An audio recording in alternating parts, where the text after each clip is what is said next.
তালগাছির দুই ছেলে গন্ডগোল লাগাইছে, খেয়াল করেন।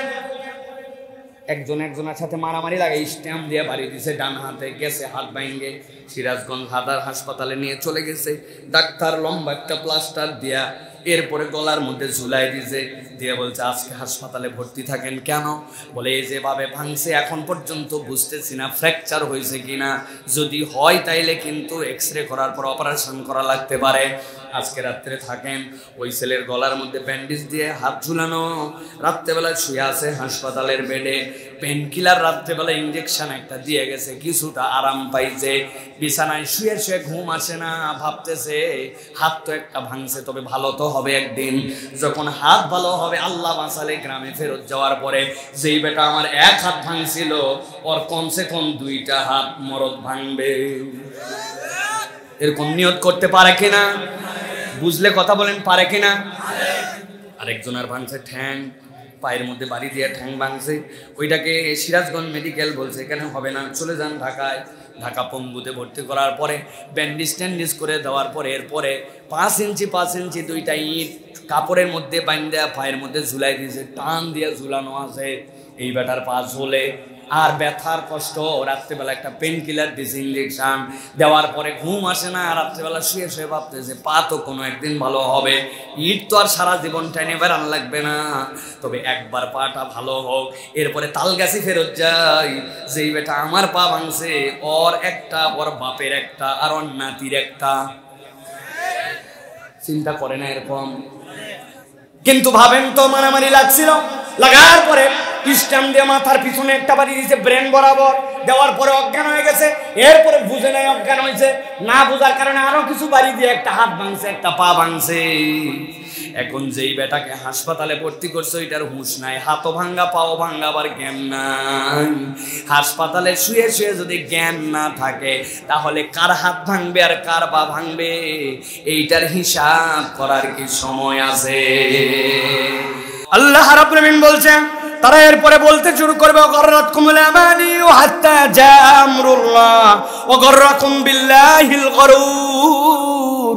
ওই দিন যাওয়ার পরে ওই মুনাফিকরা যখন বলবে একটু আলো দাও, ইরজিউ ওয়ারাকুম ফালতামিসু নূরা, দুনিয়ায় তো যাইতে পারি না ভাই, একটু আলো দাও, চিনো না চিনি কিন্তু তোমার আলো দিতে পারি না। 4 নম্বর কারণ কি? দুনিয়ায় তোমার অপরাধ ছিল, তোমরা আল্লাহর বিধান যেইটা ছিল নানান অজুহাত দিয়ে ওইটা পালন করতে না, আল্লাহর থেকে গাফেল হয়ে গিয়েছিলে।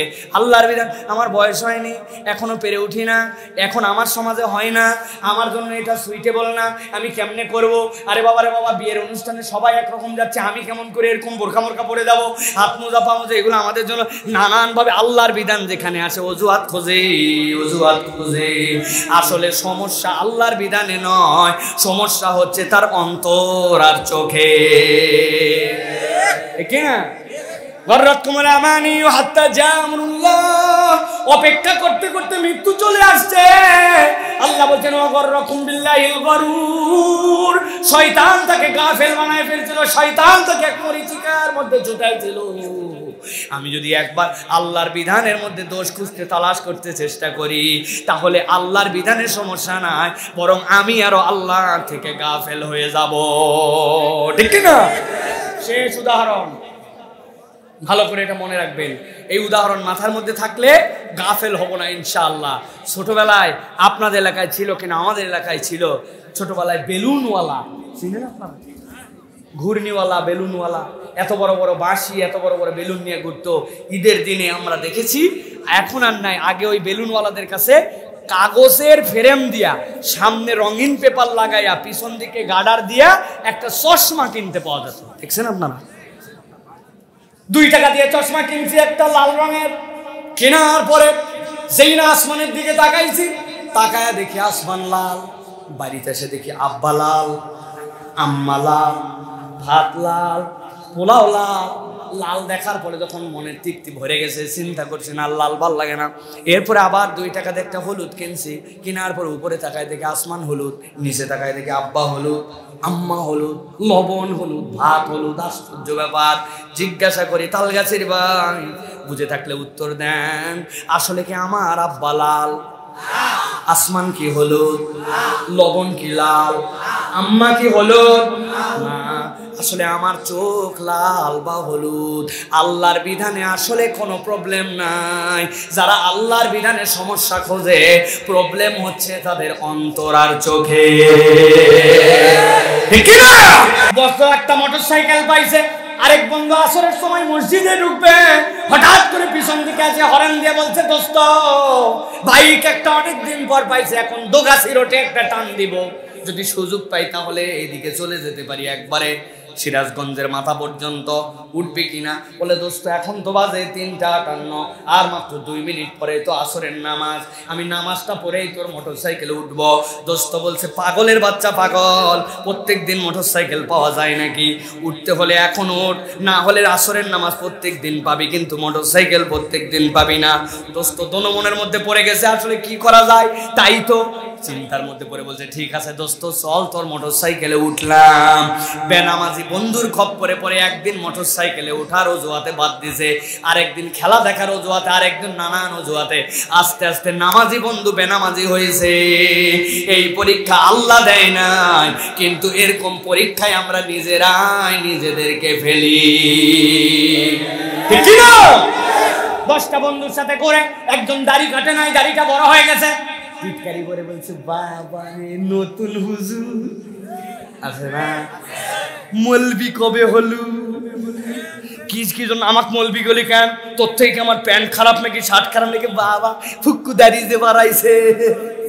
চিন্তা করছে, তার মানে আমার দাঁড়িয়ে একটু খারাপ লাগতেছে বোধহয় দেখতে।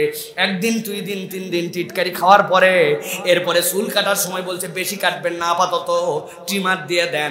2 দিন ট্রিমার দিয়ে দেওয়ার পরে এরপরে শ্বাস দিয়েছে। যেই বন্ধুটা দাড়ি রাখার পথে ছিল, খারাপ সংস্পর্শে পড়ে খারাপ বন্ধুর খপ্পরে পড়ে দাড়ি কাটতে শুরু করছে। এই পরীক্ষা আল্লাহ দেয় না, এরকম পরীক্ষায় আমরা নিজেদেরকেই ফেলি, ঠিক না? আছে কি না? আপনারা কেমন আছেন ভাইজান? ভালো আছেন আপনারা? ক্লান্ত হয়ে গেছেন? বুঝে বলেন, 2 ঘন্টার উপরে বসে আছেন আপনার, তাও ক্লান্ত হননি? আলহামদুলিল্লাহ। ক্লান্ত না হলে তো খুব ভালো, কিন্তু মানুষ মাত্রই প্রত্যেকেরই কিছু নেওয়ার ক্ষমতা আছে, ধৈর্যেরও একটা ক্ষমতা আছে, আছে না ভাই? ইউনিভার্সিটির একটা ক্লাস 55 মিনিট, 50 মিনিটের বেশি হয় না। তাহলে একটা কোর্সের জন্য যদি কোনো টিচার 13টা থেকে 15টা ক্লাস নেন, তাহলে কোর্স হয়ে যায়। আর একটা ক্লাসের ডিউরেশন 50 মিনিট। কেন এই 50 মিনিট কিসের ভিত্তিতে নির্বাচন করা হলো? এটা নির্বাচন করা হয়েছে একটা মানুষ একাধারে কতটুক পর্যন্ত লোড নিতে পারে, সবচেয়ে আকর্ষণীয়ভাবে, সবচেয়ে তৃপ্তি ভরে কোন পর্যন্ত সে কথা নিতে পারে। এক ক্লাস 50 মিনিট, এর বেশি হলে মানুষের আর ধৈর্য থাকে না, সে যত দামি টিচারই হোক। এই জন্য আমাদের যে মাহফিলে আমরা কথা বলি, আমাদের একটু হিসাব কিতাব করে, টাইম ডিউরেশন করে যদি আমরা আমাদের মানুষকে কথা শোনাই, তাহলে এই কথাগুলি এই মানুষগুলার হৃদয়ে ধারণ করা সহজ হবে, ঠিক কিনা ভাই? কিন্তু একমাত্র ব্যতিক্রম এই যে আমাদের তাফসিরুল কোরআন মাহফিল, ওয়াজ মাহফিল, এইগুলো ব্যতিক্রম মাজলিস। কেননা এই মাহফিলগুলোতেই একমাত্র মানুষ নিজেদের আবেগ এবং ভালোবাসাকে উজাড় করে দিয়ে আসে। এই জায়গায় অন্য কোনো বিনিময় নাই, কেবল কোরআনের মহব্বত, ঠিক কিনা? আপনি রাজনৈতিক যে কোনো মঞ্চে লোক হাজির করতে যাবেন, আপনাকে মিনিমাম 5টা জিনিস খরচ করতে হবে। 1 নম্বরে বিরিয়ানির প্যাকেট, 2 নম্বরে শাড়ি কাপড় অথবা লুঙ্গি গেঞ্জি, 3 নম্বরে অন্তত পক্ষে কিছু পকেট মানি, 4 নম্বরে অন্তত পক্ষে গাড়ি ভাড়া, 5 নম্বর অন্তত পক্ষে কিছু মিথ্যা প্রতিশ্রুতি যে তোমাকে এ দিব সে দিব। তারপরেও এত কিছু দেওয়ার পরেও লোক খুঁজে পাওয়া যায় না। বিশ্বাস যদি না হয়, যে দলের রাজনীতি করুক তাদের কাছে খবর নিয়ে দেখেন, এইগুলা খরচ এখন রেগুলার খরচ সকলে, ঠিক কিনা? ব্যতিক্রম কি? ব্যতিক্রম হচ্ছে কোরআনের মাহফিল। যেই মাহফিলে টাকা পয়সা, খিচুড়ি, বিরিয়ানি, জামা কাপড়, লুঙ্গি গেঞ্জি, টুপি, মিথ্যা প্রতিশ্রুতি দেওয়া তো হয় না। উল্টা আরো মাহফিলে মানুষের পকেট থেকে সহযোগিতা নেওয়া হয়, তারপরেও মানুষ কোরআনের মাহফিলে আসে। কেননা এটা কোরআন এবং ইমানের সমন্বয়, ঠিক কি না? কোরআন ছাড়া এটা কোনো জায়গায় আপনি খুঁজে পাবেন না। আমি মাঝে মাঝে বলি কোরআন হচ্ছে জীবন্ত মুআজিজা, ঠিক কি না? মানে রাত্রেবেলা আমি কোরআনুল কারীম রেখে দিছিলাম টেবিলের উপরে, ফজরের সময় দেখি তুলতে ভুলে গেছি, কিন্তু কোরআনুল কারীম নড়ে চড়ে হাঁটে হুটে আমার আলমারির উপর উঠে গেছে। তাই নয়, এর নাম জীবন্ত মুআজিজা নয়, বরং জীবন্ত মুআজিজা ছোট্টবেলা আব্বা আমাকে যখন কোরআন পড়তে শিখি নাই, ওই সময় আমাকে মুখে মুখে সূরা ফাতিহা মুখস্থ করেছে। ওই মুখস্থ করানোর পরের থেকে সূরা ফাতিহা পড়তে শুরু করছি।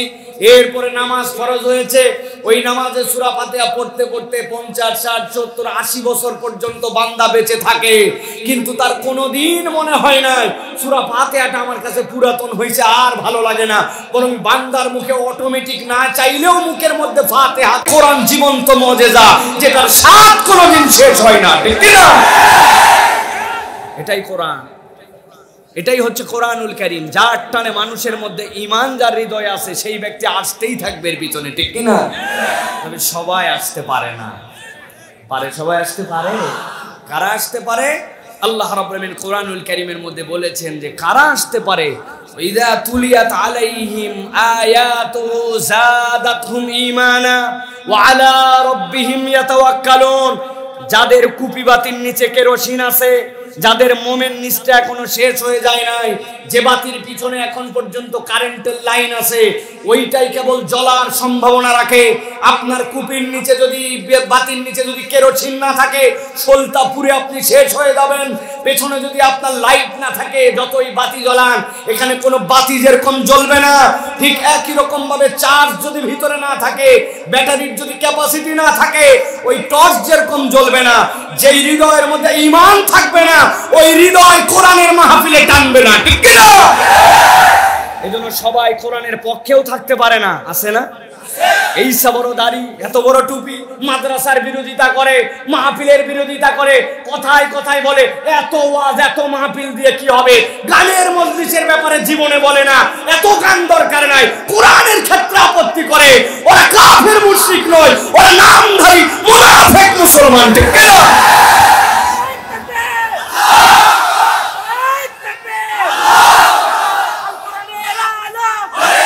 Amen amen. প্রিয় ভাইয়েরা, মুসলমানরা আমরা কাউকে দুশ্মন মনে করি না। আওয়ামী লীগ, বিএনপি, জামাত, জাতীয় পার্টি, জাসদ, বাসদ, এগুলো আমাদের দুশ্মন নয়। আমাদের মূল দুশ্মন উপরে লেবাসধারী, ভিতরে কোরআন অপছন্দকারী, আলেম ওলামাকে ভালোবাসে না, ভাবচক্কর নিয়ে ঘুরে বেড়ায় মুসলমান, কিন্তু অন্তরে কোরআনের বিদ্বেষ, আলেম ওলামার বিদ্বেষ, মাদ্রাসার বিদ্বেষ, এরাই হচ্ছে প্রকৃত মুনাফিক, ঠিক কি না? আমরা কি মুনাফিক না মুসলমান? আল্লাহ রাব্বুল আলামিন বলছেন, যদি তুমি মুসলমান হও, যদি তোমার ঈমান পূর্ণ হয়, যদি তোমার ভিতরে একটুখানি ঈমানের বাতি থাকে, ওই বাতির সাথে যেই না তোমার কানেকশন লাগবে কোরআনের, কি ফজিলত হবে জানো নাকি? ওয়াইদা তুলিয়াত আলাইহিম আয়াতুহু যাদাতহুম ঈমানা। আপনি আপনার ছোট বাচ্চাটাকে বলছেন, আব্বারে এক গ্লাস পানি নিয়ে আয় তো, আমি একটু খাবো। ছোট মানুষ ঢালার পরিমাণ বোঝে নাই, গ্লাসের মধ্যে ঢালতে ঢালতে এমন থই থই করে ঢেলে ফেলেছে, গ্লাস চুবাইয়া মুখের উপর থেকেও 100-200 উঠে গেছে, পড়ে যায় নাই, কিন্তু টলমল টলমল করে, এই তো পড়লো, এই তো পড়লো। আপনি আপনার বাচ্চাকে বলছেন, বাবা নিয়ে আসলে তো তুই এখন মাখায় ফেলবি, মেঝে মেখে যাবে, ঘর মেখে যাবে, তুই ওই জায়গায় দাঁড়া। ওই ছেলেকে ওই জায়গায় দাঁড়ায় দিচ্ছেন, গ্লাস নিয়ে থাক। আপনি চিন্তা করছেন, এই গ্লাস যদি আমি ধরে আমিও মুখে লাগাই, সাথে সাথে তো এই গ্লাস থেকে পানি পড়ে যেতে পারে, তুই ধরে থাক। এখন গ্লাসের জায়গায় আছে, ঠোঁট নিয়ে গেছে ওই জায়গায়, চুমুক দিয়ে একটু কমায় নেয়। এরকম আমাদের জীবনে ঘটনা কি ঘটছে ভাই কখনো? আমার আল্লাহ রাব্বুল আলামিন বলছেন, ওয়াইযা তুলিয়াত আলাইহিম আয়াতু যাদাতুহুম ঈমানা ওয়া আলা রাব্বিহিম ইয়াতাওয়াক্কালুন।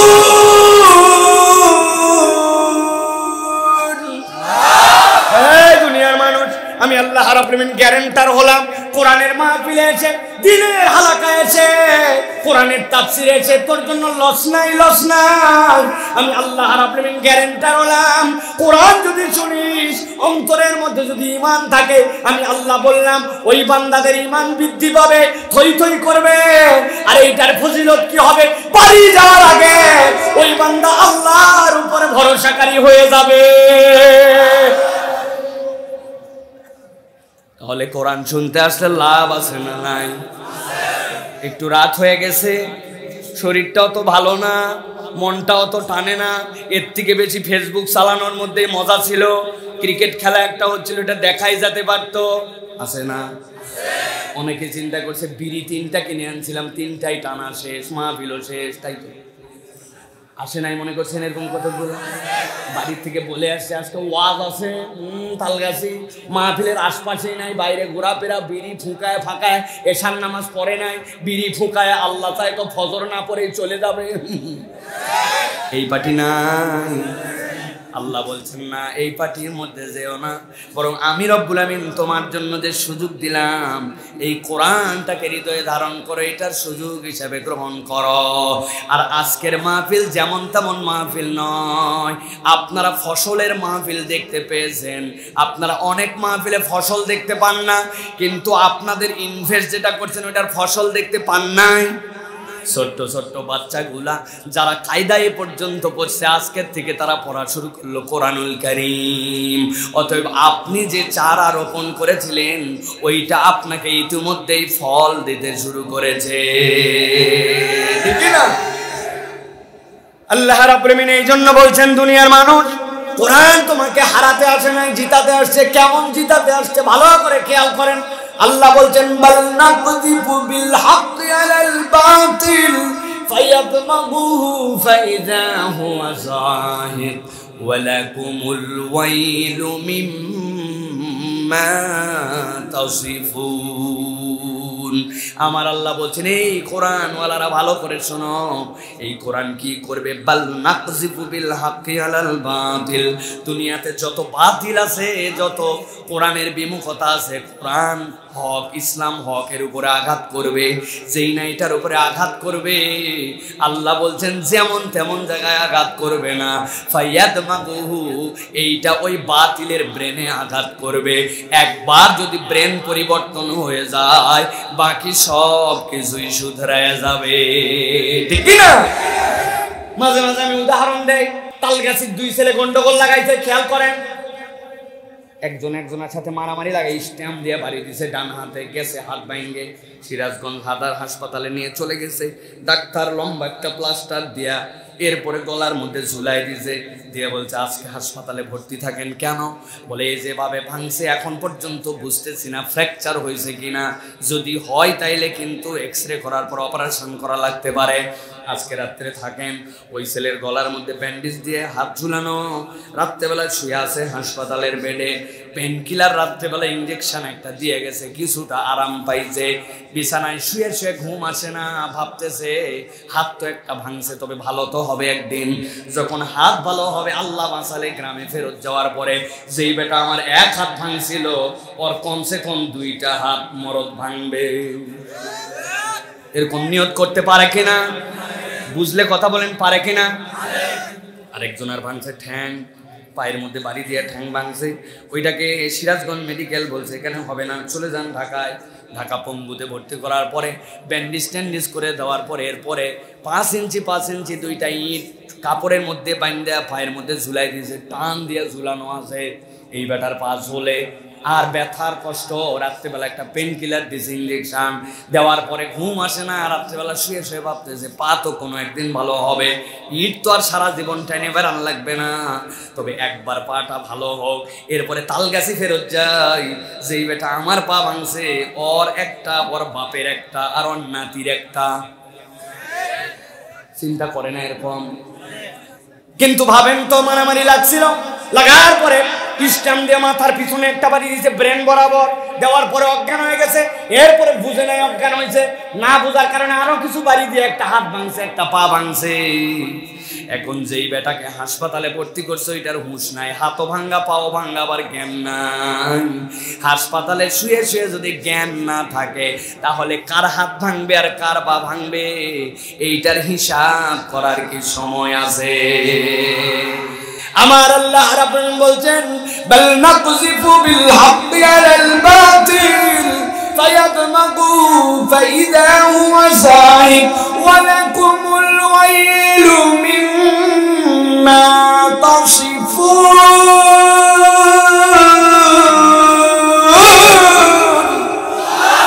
এই দুনিয়ার মানুষ, আমি আল্লাহ বললাম কোরআন যেমন তেমন জায়গায় পরিবর্তন ঘটাবে না, কোরআন পরিবর্তন ঘটাবে ব্রেনের মধ্যে। এইটাই এমন মার দিবে বাতিল নিশ্চিহ্ন হয়ে যাবে। আল্লাহু আকবার।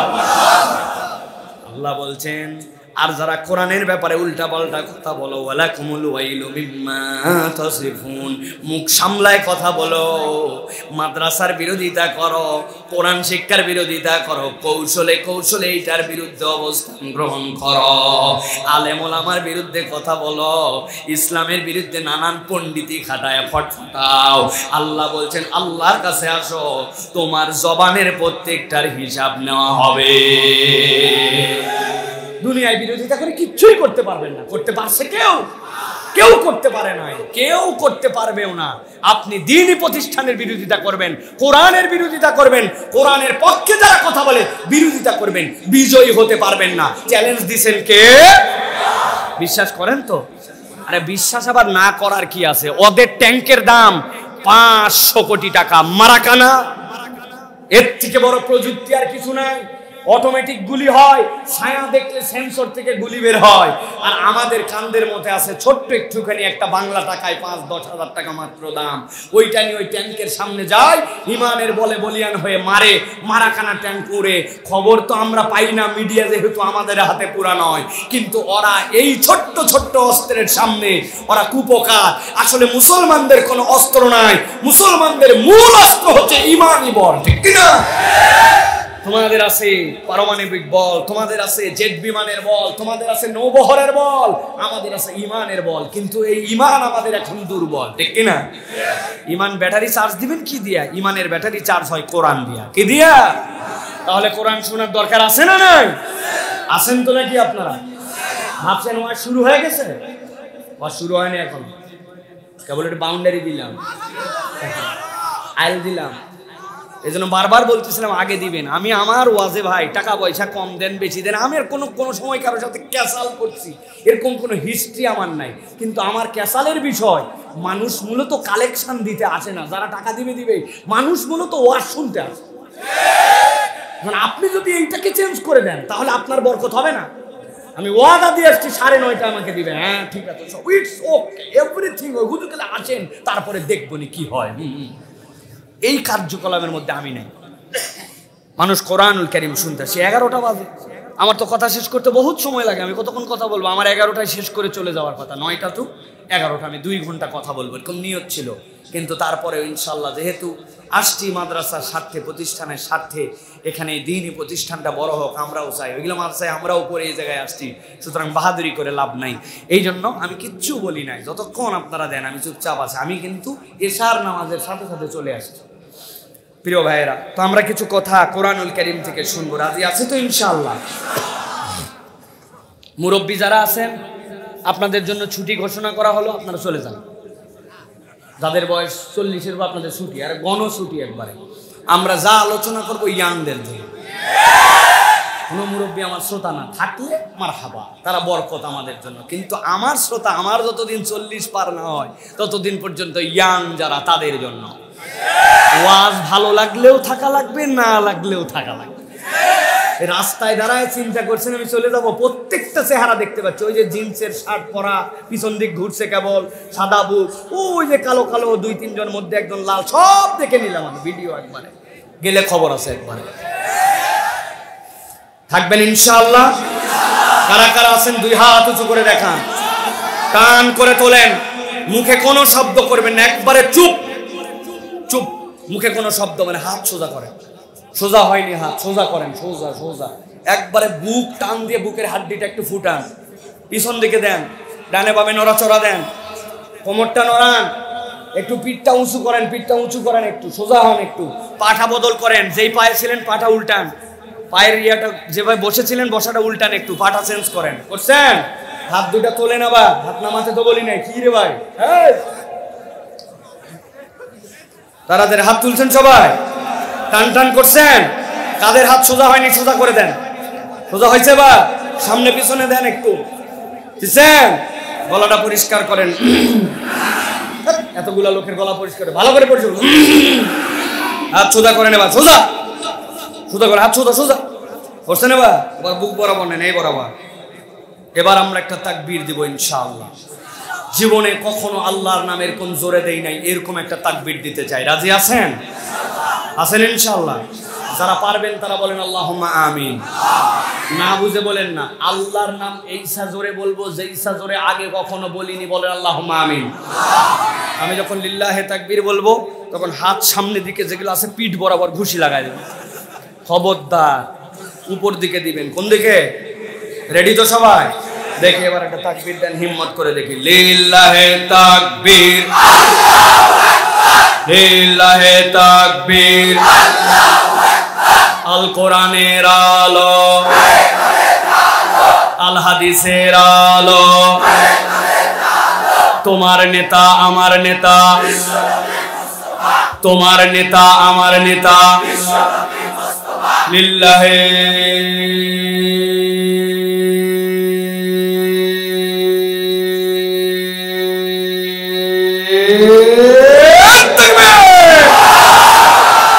আলহামদুলিল্লাহ বলেন আলহামদুলিল্লাহ। শয়তান আছে আর বাবা, যে কয়টাকে একটু মনে করছিল মাজাটা কেমন করতেছে, শরীরটা ভালো না, শয়তান এখন টের পাইছে এদের আশপাশে নাই, ঠিক কি না? আল্লাহু আকবারের স্লোগান কোন দলীয় স্লোগান নয়, কোন পার্টির স্লোগান নয়, কোন ব্যক্তির স্লোগান নয়, কোন বাউন্ডারির স্লোগান নয়। আল্লাহু আকবারের স্লোগান ইমানদারের স্লোগান। ইমানদারের হৃদয়ে কিয়ামত পর্যন্ত, যতদিন পর্যন্ত ইমানের আলো থাকবে, পুরো পৃথিবীতে আল্লাহু আকবারের স্লোগান চলতেই থাকবে, চলতেই থাকবে, চলতেই থাকবে।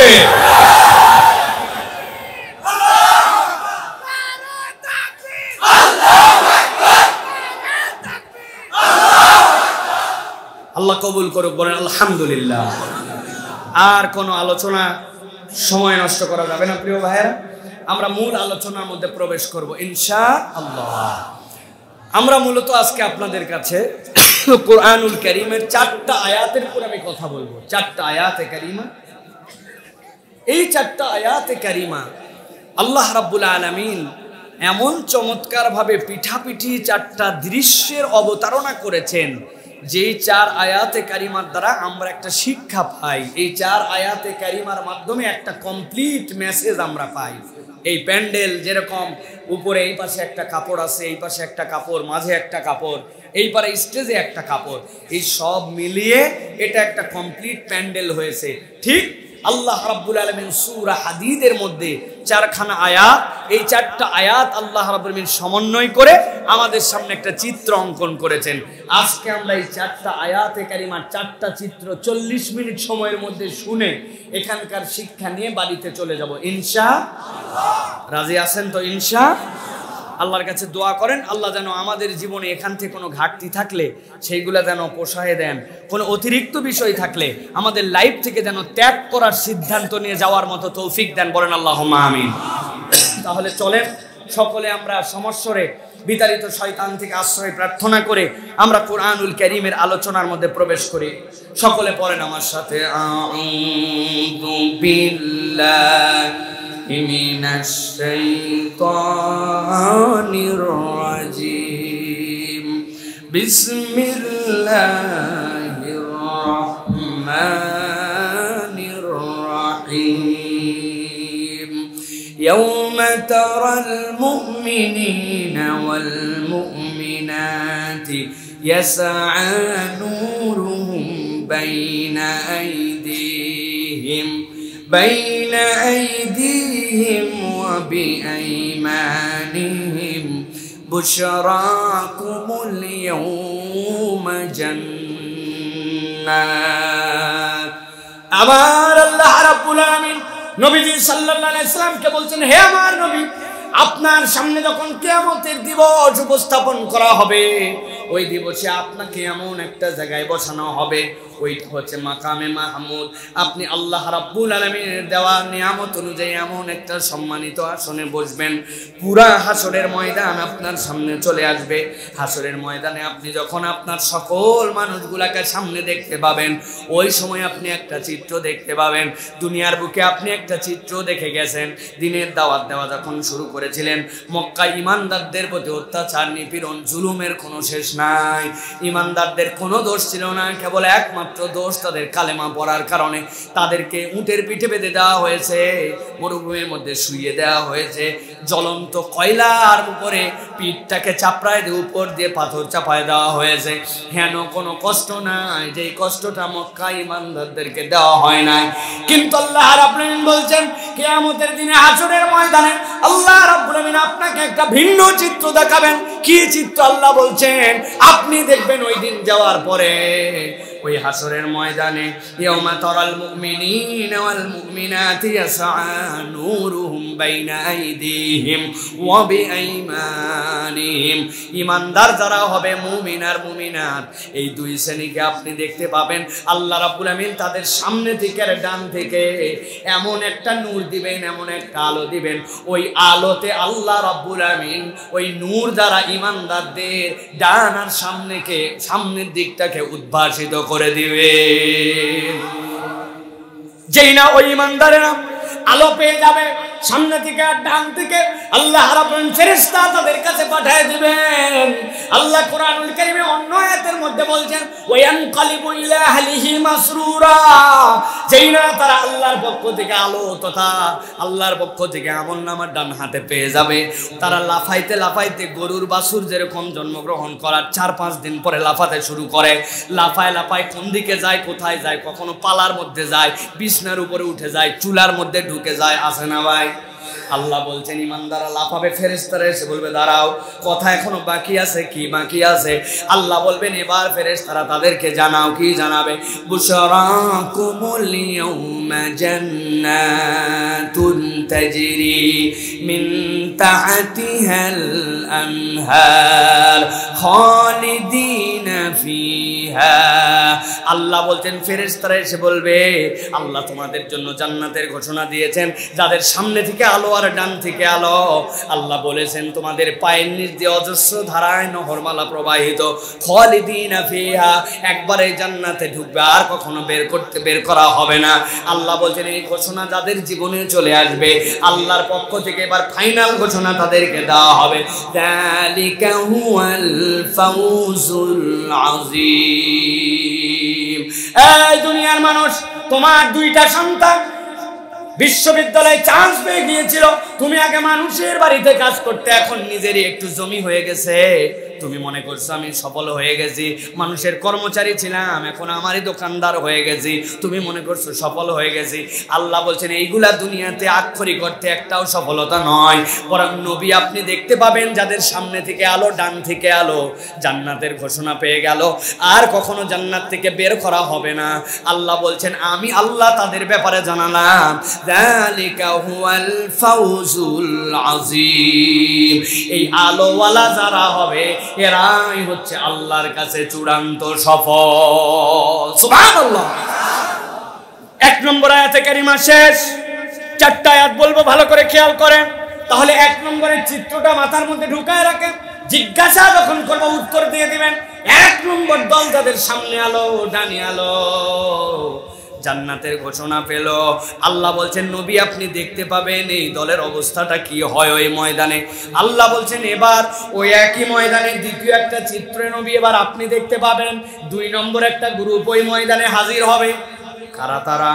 আল্লাহ বলছেন, রাসূল আপনি আপনার উম্মতকে জানান, ইয়াউমা ইয়াকুলুল মুনাফিকুনা ওয়াল মুনাফিকাতু লিল্লাযীনা আমানু انظرونا نقتبس من نوركم قيل قيل ارجعوا وراءكم فالتمسوا نورا আল্লাহ বলছেন যেই ময়দানে ঈমানদারদের এমন আলো, যে ঈমানদারের কম আলো কিন্তু ঈমানের কারণে তার বৃদ্ধাঙ্গুলির মাথা দিয়ে একটা আলো বের হবে, ওই আলোটা কখনো জ্বলে আবার কখনো বন্ধ হয়ে যায়, কিন্তু ওই আলোর ফোকাসটা এমন, ওই আলো দিয়ে এই বান্দা জান্নাতের দিকে রাস্তা ধরছে।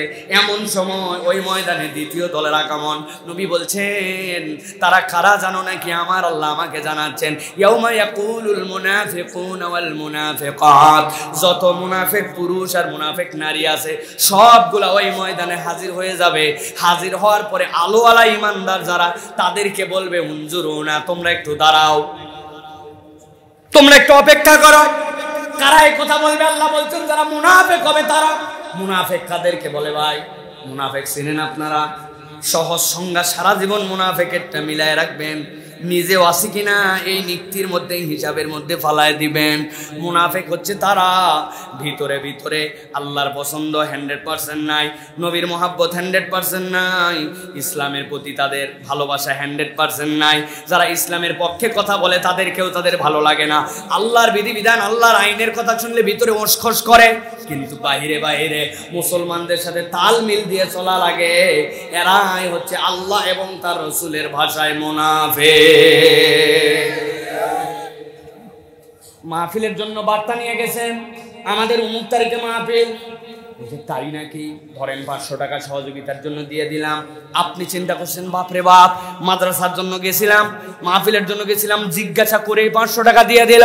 কিন্তু আপনার থেকে 500 টাকা দিয়ে আপনি যেই না বেরিয়ে আসছেন, সাথে সাথে উনি হ্যালো লাগাইছে, এত মাহফিল, এত মাদ্রাসা, এত দরকার কি আছে, দেখো তো কোনোভাবে এটা বন্ধ করা যায় কিনা। এদিকে দেয় 500, ওদিকে দেয় বন্ধ করার জন্য সিস্টেম বাস। এরকম মুনাফিক মার্কা মুসলমান আছে কিনা? আপনাদের এলাকাতেও আছে, সারা দুনিয়াতে আছে। এরা হচ্ছে আবু জেহেল আর আব্দুল্লাহ ইবনে উবাইয়ের যোগ্য উত্তরসূরি। থাকবে যুগে যুগে, কিন্তু কোনদিন প্রকৃত বিজয়ী হতে পারবে না, ঠিক না? আল্লাহ রাব্বুল আলামিন বলেন, গভীর মনোযোগ দেন, ইয়াউমা ইয়াকুলুল মুনাফিকুনা ওয়াল মুনাফিকাত, ওই দিন যত মুনাফিক পুরুষ আর মুনাফিক নারী সবগুলা হাসরের ময়দানে আসার পরে ঈমানদারদেরকে বলছে উনজুরুনা, অপেক্ষা করো। ঈমানদাররা বলবো অপেক্ষা করব মানে? আমাদেরকে আল্লাহ জান্নাতের দিকে রাস্তা দিয়েছেন, কেন আমরা অপেক্ষা করব? বলে একটু অপেক্ষা করো ভাই, আমাদের দিকে তাকায় দেখো, আমাদের কোনো আলো নাই। আর এই ময়দানে যদি আলো না থাকে, আমাদের তো বিপদের বাজার। তোমাদের থেকে আমরা একটু আলো নিতে চাই। আল্লাহ কোরআনে বলছেন নাকতাবিস মিন নূরিকুম, তোমাদের থেকে অল্প একটুখানি আমরা আলো নিতে চাই, যাতে এই আলো নিয়ে আমরা পথ চলতে পারি। আল্লাহ রাব্বুল আমিন এখানে ইক্তেবাস শব্দের ব্যবহার করেছেন। কতটুকু আলো নিতে চাই? মুফাসসিররা ব্যাখ্যা করছেন ইক্তেবাস মানে হচ্ছে এমন আলো, যেই আলো নেওয়ার কারণে আপনার আলোর কোনো ক্ষতি হয় না। আপনার আলো থেকে এমন আলো নিয়েছে যে আলোতে আপনার আলো কমে না। একজন এসে বলছে, ভাই আমার কাছে ম্যাচের কাঠি নাই, তুমি মোম ধরাইছো, তোমার মোমের থেকে আমার মোমটা একটু ধরাতে চাই। আগের মোমালা যার কাছ থেকে মোম ধরাচ্ছে, ওই মোমওয়ালার কি আলো কমবে ভাই? কথা বুঝেন নাই? কমবে? আপনাদের বাড়িতে কুপিবাতি আছে, চুলা ধরানোর জন্য মাটির চুলা, কেরোসিনের কুপিবাতি আছে, ওই কুপিবাতির থেকে আরেকজন যদি কুপিবাতি ধরায়, কুপিবাতির কি আলো কমবে ভাই? সাথে সাথে আর এসে বলছে তোমরা একটু অপেক্ষা করো, তোমাদের থেকে অল্প একটুখানি আলো নিতে চাই। যেই না এই কথা বলছে, ঈমানদাররা দুনিয়ার বুকে কোনোদিন তাদেরকে বকাঝকা করে নাই, কিন্তু এই কথা বলা মাত্র আর এক মুহূর্ত দেরি করবে না, ঈমানদাররা তাদেরকে বলবে কি সাংঘাতিক কথা আমাদেরকে বলেছো, ইরজিউ ওয়ারাকুম ফালতামিসু নূরা। এই ময়দানে তো আলো নেওয়ার ময়দান নয়, এই ময়দানে আলো কামায়েরও ময়দান নাই, একজনের আলো থেকে আরেকজনের আলো ধরানোরও ময়দান নয়। ইরজিউ ওয়ারাকুম ফালতামিসু নূরা, তোমাদের যদি আলো নিতে হয় তাহলে আলো নেওয়ার জন্য দুনিয়ায় চলে যাও। বুঝে থাকলে তালগাছির মুসলমান উত্তর দেন, হাসরের ময়দানে কাউকে যদি বলা হয় দুনিয়ায় চলে যাও, দুনিয়ায় কি ফেরত আসার কোনো সুযোগ থাকবে? থাকবে? কেন তাদেরকে বললো ইরজিউ ওয়ারাকুম ফালতামিসু নূরা, দুনিয়ায় যাও, দুনিয়ার থেকে আলো নিয়ে আসো? কারণ হচ্ছে হাসরের ময়দান আলো কামাইয়ের ময়দান নয়। আমি কত জায়গায় উদাহরণ দেই, মাঝে মাঝে বোঝানোর জন্য বলি। আমার মোবাইল থেকেই দেখেন আলো জ্বলাইছি, দেখতে পাইছেন ভাই? দেখছেন আপনারা? বলেন তো ভাই এই আলো কোথাকার আলো? আমার ফোনের আলো, তাই তো? উত্তর ঠিক আছে, কিন্তু প্রকৃতার্থে ঠিক নাই। তালগাছি বাজারে সকালবেলা এক লোক গেছে, যাওয়ার পরে পকেটের দিকে খেয়াল করে দেখে, কিরে আমার পকেট কাঁদে কেন? আপনাদের পকেট কোনোদিন কান্নাকাটি করছে নাকি ভাই? জি করছে, আন্দাজি না বলেন না। হঠাৎ করে দেখে পকেটের দিকে তাকায়া, পকেটের মধ্যে ভাইব্রেশন আর পকেটের মধ্যে শব্দ হয়, কোঁত কোঁত কোঁত কোঁত কোঁত কোঁত কোঁত কোঁত কোঁত। কি রে? পকেটেতে বাইর করছে মোবাইল, হাতে নিয়ে দেখে 7% চার্জ। 10%-এর নিচে চলে গেলে মোবাইল কান্নাকাটি শুরু করে, ঠিক কিনা? চিন্তা করছে, হায় হায়, মোবাইল তো কান্নার কথা করা নয়। রাত্রেবেলা তো আমি এইটা সকেটের মধ্যে ঢুকাই চার্জ দিয়েছিলাম, কিন্তু চার্জটার সব দেওয়া হয়েছে, কিন্তু সুইচটা অন করতে ভুলে গেছে। বুঝেন নাই? এখন আপনার মোবাইল যেটা এখানে আলো জ্বলতেছে আপনি দেখতেছেন, প্রকৃতার্থ এখানে আলো জ্বললেও এই আলোটা মোবাইলের নয়। এই আলো মোবাইলে আসার জন্য 5000 মিলি অ্যাম্পিয়ারের একটা ব্যাটারি আছে, ডাটা কেবল আছে, অ্যাডাপ্টার আছে, সকেটের মধ্যে লাগাই দিছে। আপনার পল্লী বিদ্যুৎ থেকে, আপনার বিদ্যুৎ অফিস থেকে কারেন্ট আসছে, ওই কারেন্টটা দিয়ে আপনার মোবাইল চার্জ হয়েছে। মূলত ওই কারেন্টটাই এখানে সংরক্ষণ করার ক্ষমতা আছে বলে এখানে জ্বলে, কিন্তু মোবাইলের নিজস্ব শক্তি নাই যে নিজে নিজে আলো জ্বলাবে, ঠিক কিনা? আমার আল্লাহ রাব্বুল বলছেন, ইমানদাররা সাথে সাথে তাদেরকে বলবে, ইরজিউ ওয়ারাকুম ফালতামিসু নূর। এই মুনাফিকের দল, মনে করছো নাকি এখানকার আলো এইটা? যাও দুনিয়ায় চলে যাও, দুনিয়ার থেকে আলো নিয়ে আসো। জিজ্ঞাসা করি মুসলমান, ওই হাসরের ময়দান থেকে কি কারো আবার দুনিয়ায় আসার কোনো সুযোগ থাকবে? আমার আল্লাহ বলছেন, দুইটা চিত্র নবী আপনি দেখে ফেলছেন। আমার 2 আয়াত বলা শেষ, 4 আয়াত বলবো বলেছে, খেয়াল করেন। 1 নম্বরে ইমানদারদের সামনে আলো, ডানে আলো, আলোর কোনো অভাব নাই। আর ওই ময়দানে মুনাফিকদের আলো নাই। আলোর জন্য ইমানদারদের পিছে ঘোরে, ইমানদাররা উল্টা ঝাড়ি মেরে বলছে দুনিয়ায় চলে যাও। এই পর্যন্ত আলোচনা বুঝতে পারছেন নাকি ভাই? আছেন? চলেন এবার 3 নম্বর আয়াতের মধ্যে যাই। এখন মুমিনরা আলোওয়ালা, মুনাফিকদের আলো নাই, বলে দিছে আবার উল্টা ঝাড়ি দিয়ে দুনিয়ায় চলে যাও। কিন্তু ওরা তো বুঝছে দুনিয়ায় যাওয়া যাবে না, এতটুকু ঝাড়ি খাইয়ে যদি সরে যায় তাহলে তো বিপদের বাজার। কারণ পথ তো অনেক দূরের, অন্ধকার পথ। এই পথে যে যার আলো নিয়ে চলবে, এইটুকু কথাতেই তো মন বেজার করলে চলবে না। সাথে সাথে ইমানদারদেরকে ডিস্টার্ব করতে শুরু করেছে। ওই ইমানদার ভাই, একটু আলো দাও ভাই, একটু আলো দিলে কি হবে ভাই, একটুখানি আলো দে না ভাই, এমন ডিস্টার্ব করতে শুরু করেছে। এই ডিস্টার্বটা আল্লাহ রাব্বুল আমিন পছন্দ করেন না। আল্লাহ বলছেন, দুনিয়ার বুকে আল্লাহকে মানছে আর আল্লাহকে মানে নাই, ঈমান এনেছে আর ঈমান আনে নাই, মুসলমান হয়েছিল আর মুনাফিক হয়েছিল। আল্লাহ রাব্বুল আমিন তার মৌলিক নিয়ামত দিতে কখনো কাউকে আলাদা করেন নাই। যেই বেটা নামাজ পড়ে, সূর্যের আলো তার জন্য ধান খেতে আসছে। যেই বেটা নামাজ পড়ে না, সূর্যের আলো তার জন্য ধান খেতে আসছে। নামাজির ধান 1 বিঘায় 20 মণ, বেনামাজির ধান 1 বিঘায় 2 মণ। নামাজির কুশাল লাগাইছে মিষ্টি, বেনামাজির কুশার তিতা। প্রিয় ভাইয়েরা, আল্লাহ রাব্বুল আমিন মৌলিক নিয়ামত একরকম দিয়ে রেখেছিলেন, কিন্তু হাসরের ময়দানে যাওয়ার পরে বলছেন, এখন যে আলোওয়ালাদেরকে ডিস্টার্ব করো, আর ওই দিন ডিস্টার্ব করতে দেওয়া হবে না। 3 নম্বর চিত্রটা সেখানে আল্লাহ রাব্বুল আমিন দেখায় দিবেন। আল্লাহ কোরআনে বলছেন, ফাদুরিবা বাইনাহুম বিসুরিল লাহু বাব বাতিনুহু ফীহির রাহমা ওয়া যাহিরুহু মিন কিবালিহিল আযাব। আমার আল্লাহ রাব্বুল আমিন বলছেন, যেই না ওই মুনাফিকের দল ডিস্টার্ব করতে শুরু করবে, রব্বুল আমিন সাথে সাথে ওই মুনাফিক আর ইমানদারদের মধ্যে একটা পর্দা ফেলে দিবেন। যেই না পর্দা পড়ে গেছে, আল্লাহ বলছেন, বাতিনুহু ফীহির রাহমা, ভিতর দিকে ইমানদারদের জন্য আরাম আর আরাম, ওয়া যাহিরুহু মিন কিবালিহিল আযাব। আর এক পর্দা এমন আজব পর্দা, ভিতরে আরাম, মুনাফিকদের কথা শোনা যায়, এপার থেকে ওপারে দেখা যায়, কিন্তু মুনাফিকদের জায়গাটাতে কষ্ট আর কষ্ট। আর ইমানদাররা পর্দার ভিতরে আরাম আর আরাম, আর ইমানদারদের আরামটা আল্লাহ মুনাফিকদেরকে দেখায় দিবে। আল্লাহু আকবার।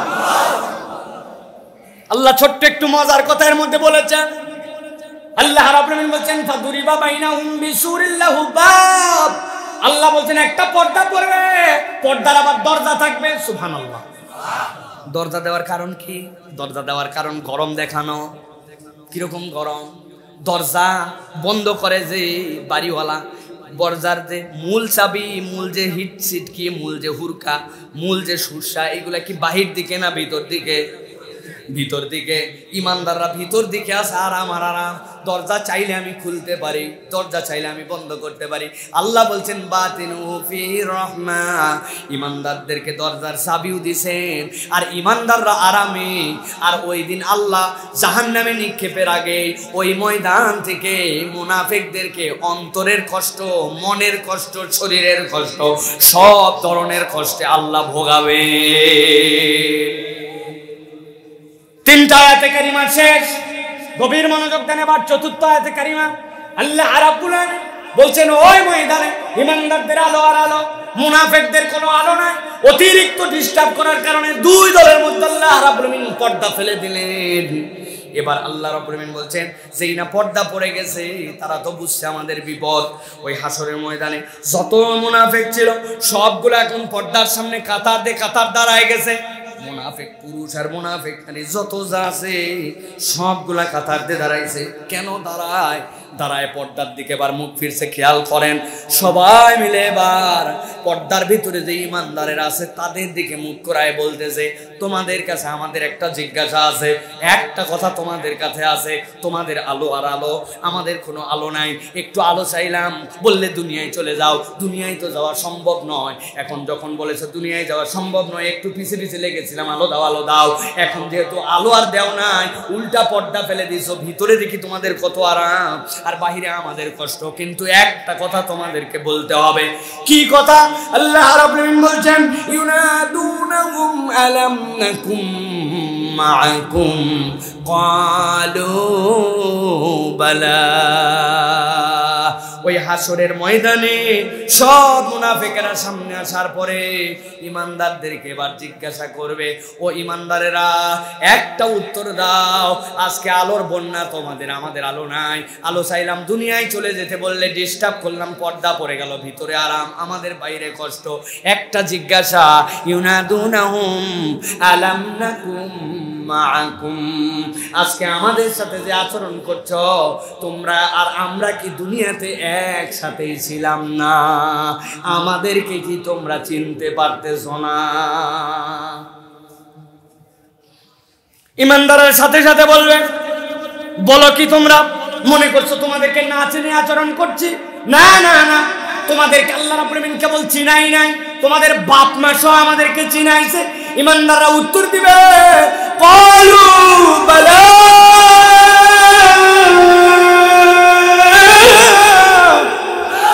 হে মুনাফিকের দল, তোমাদেরকে চিনি আমরা। চিনি না মানে অবশ্যই চিনি। এরপরে আয়াত নাই, কিন্তু কথাটা শোনেন, মনে হবে এরকম, জিজ্ঞাসা করলাম তোমাদের আলো একটু দিবে কিনা, দিলে না, একটু ডিস্টার্ব করলাম, জনপর্দা পড়ে গেল, তোমাদের সামনে দাঁড়ায় আবার জিজ্ঞাসা করলাম আমাদেরকে চিনো নাকি? তোমরা উত্তর দিলে জোরে সোরে চিনি। বালা, তাহলে চিনোই যেহেতু, এত আলো আছে যেহেতু, আমাদেরকে একটু আলো দিলে সমস্যা কোথায়? আমাদেরকে একটু আলো দিলে তাহলে সমস্যা কোথায়? আমার আল্লাহ বলছেন আপনার উম্মতকে বুঝান। এইখান থেকে আল্লাহ রাব্বুল আমিনের মূল বার্তা দেওয়া শুরু। ওই দিন যখন তারা বলবে ও ইমানদাররা আমাদেরকে চিনছো কিনা, ইমানদাররা উত্তর দিবে হ্যাঁ চিনেছি। এবার আল্লাহ বলবেন ইমানদারেরা ওই মুনাফিকদেরকে এবার তোমরা আল্লাহর পক্ষ থেকে 4টা কারণ জানায় দাও, যেই 4 কারণে তোমাদেরকে চেনার পরেও এই ময়দানে আমাদের অজস্র আলো থাকার পরেও তোমাদেরকে আলো দেওয়া যাচ্ছে না। আজকে তোমরা যে অন্ধকারগামী হয়ে জাহান্নামের দিকে পথ ধরেছো, আর আমরা যে আজকে আল্লাহর স্পেশাল মেহমান হিসেবে জান্নাতের দিকে পথ নিলাম, দুনিয়াতে মূলত তোমাদের 4টা অপরাধ ছিল। কয়টা? হয় নাই, কয়টা? হাত রেডি করেন, এরকম করে নিচের দিকে হাত নামান। আমি জিজ্ঞাসা করব কিয়ামতের দিনে মুনাফিকদের এই বিপদের কারণ কয়টা? হাত তুলে বলবেন 4টা। কয়টা? 4টা। সবার হাত ওঠে নাই, অনেকে ক্লান্ত হয়ে গেছেন, চাচা হাত বাইর করেন। কিয়ামতের দিনে মুনাফিকদের এই আলো হারাবার কারণ কয়টা? 4টা। হাত তোলেন আবার, এই এক জাগান। কি আমরা কি ইউটিউবারদেরকে বাদ দিয়ে জান্নাতে যাব ভাই? মাইকালা বাদ, মাইকালা তো বাদ না, লাইট আলার কি দরকার আছে? হে বেটা তো দুনিয়াতে লাইট দিয়ে কামাই করে ফেলছে না, আমরা কাউকে বাদ দিয়ে যাব না। আমার ওয়াজ খালি এই ভিডিও করে সাইরে ডলার কামাই করার জন্য নয়, আমার ওয়াজ আগে শেখা লাগবে। অনেক ইউটিউবার আছে দাঁড়ায়া মুতে এশার নামাজ না পড়ে কোরআনের আলোচনা ভিডিও করে ফজরের আগে আপলোড করে সকালে টাইটেল দিছে জান্নাতে যাওয়ার 3টি কারণ। বুঝেন না? মুতে পানি নেই নাই, দাঁড়ায় মুছছে, এশার নামাজ পড়ে নাই, ফজর পড়ে নাই, ডলার কামাই ধান্দা, পরের দিন দিচ্ছে জান্নাতে যাওয়ার গভীর 3 কারণ। যে ওয়াজ না শুনলে আপনার মিস হয়ে যাবে। আছে না? এরকম কোন টাইটেলওয়ালা ইউটিউবার আমি দেখতে চাই না। আমি দেখতে চাই আমাদের সকলের জীবনে যেন পরিবর্তন হয়, ঠিক কিনা? তাহলে কিয়ামতের দিনে মুনাফিকদের আলো হারাবার কারণ কয়টা? হাত তোলেন, কয়টা? চিন্তা করছে হুজুরে এত এগুলোতে কয়ে হাত তোলো হে করো, কারণ আছে ভাই। আমাদের দেশে এত ওয়াজ, ওয়াজ যায় কোথায়? যায় কোথায় ভাই? বাড়ির যায় না, বাড়ির খালি আওয়াজ যায়। যায় বলছি একটা বক্তা আনছিল, ফাটা। একজন জিজ্ঞাসা করছে কি ফাটালো? বলছে তা বলতে পারবো না। তো ফাটালো কি? এরে বাবা, যে গজল গাইছি লোকজন বললো মক্কার আদান দেন, আদান আল্লাহু আকবার আল্লাহু আকবার, বলছে মদিনা মারেন, এরপরে বললো বাংলা মারেন, এরপর কুষ্টিয়া মারেন, সব আজান দিয়ে ফাটা হয়েছে। কি ফাটালো তা জানি, আমি কোনো ফাটাতে পারবো না ভাই, আমি জোড়া দিতে আসছি। অথবা আলোচনা বাড়িতে নিয়ে যাওয়া লাগবে, ঠিক কিনা? তাহলে মুনাফিকদের আলো হারাবার কারণ কয়টা? আমি পিছন দিকে না ফিরেই দেখতে পাচ্ছি অনেক মুরব্বী স্টেজে ঘুমাই গেছে। ঘুমায়নি? ঘুমাই গেছে, ঘুমাক, সমস্যা নাই, তাকালে লজ্জা পাবে। প্রিয় ভাইয়েরা, তাহলে এই 4টা কারণ আমরা শুনে বাড়ির যাব ইনশাআল্লাহ। জোরে বলেন ইনশাআল্লাহ। এই দেখেন এরা দাঁড়ায় আছে তো আছে, বেঁকা হয়ে দেখতেছে, এরা তাও যায়নি। আলহামদুলিল্লাহ বলেন। আল্লাহ রাব্বুল আমিন বলছেন মুনাফিকরা যখন বলবে ইউনাদুনাহুম আলাম নাকুম মাকুম ক্বালু বালা, তারা উত্তর দিল হ্যাঁ হ্যাঁ তোমাদেরকে চিনি। কিন্তু আল্লাহ বলছেন এবার তাদেরকে উত্তর দাও, দুনিয়াতে 4টা কারণ তাদের ছিল, যেই কারণে তারা আজকে আলো হারা। 2টা প্রশ্নের উত্তর চাবো আপনাদের কাছে, বুঝে সুঝে উত্তর দিবেন। এরপরে আলোচনার সামনে এগোবো। হাসরের ময়দান কি কায়েম হয়ে গেছে ভাই? বুঝছেন? হাসরের ময়দান কায়েম হয়ে গেছে।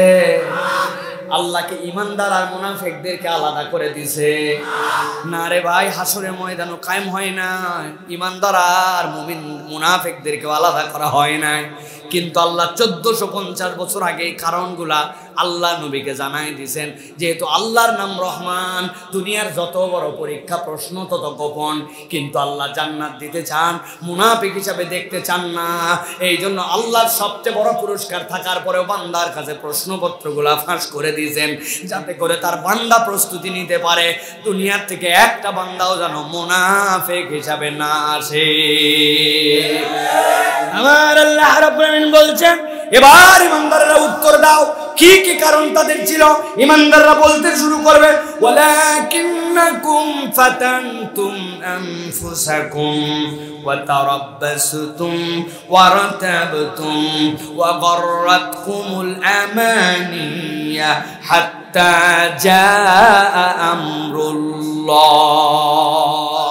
এবার ইমানদাররা বলবে ও মুনাফিকের দল, এত আলো থাকার পরেও তোমাদেরকে আলো দিতে পারছি না। 1 নম্বর কারণ ওয়ালাকিন্নাকুম ফাতানতুম আনফুসাকুম, দুনিয়ার বুকে আল্লাহ রাব্বুল আমিন তোমাদেরকে পরীক্ষা দেন নাই, কিন্তু তোমরা নিজেরাই নিজেদেরকে এমন পরীক্ষার মধ্যে ফেলেছিলে যেই পরীক্ষা আল্লাহর দেওয়া নয়, কিন্তু বান্দা তুমি নিজেকে নিজেই পরীক্ষার মধ্যে ফেলেছিলে। এরকম কোন পরীক্ষার মধ্যে আমরা নিজেরা নিজেদেরকে ফেলি নাকি?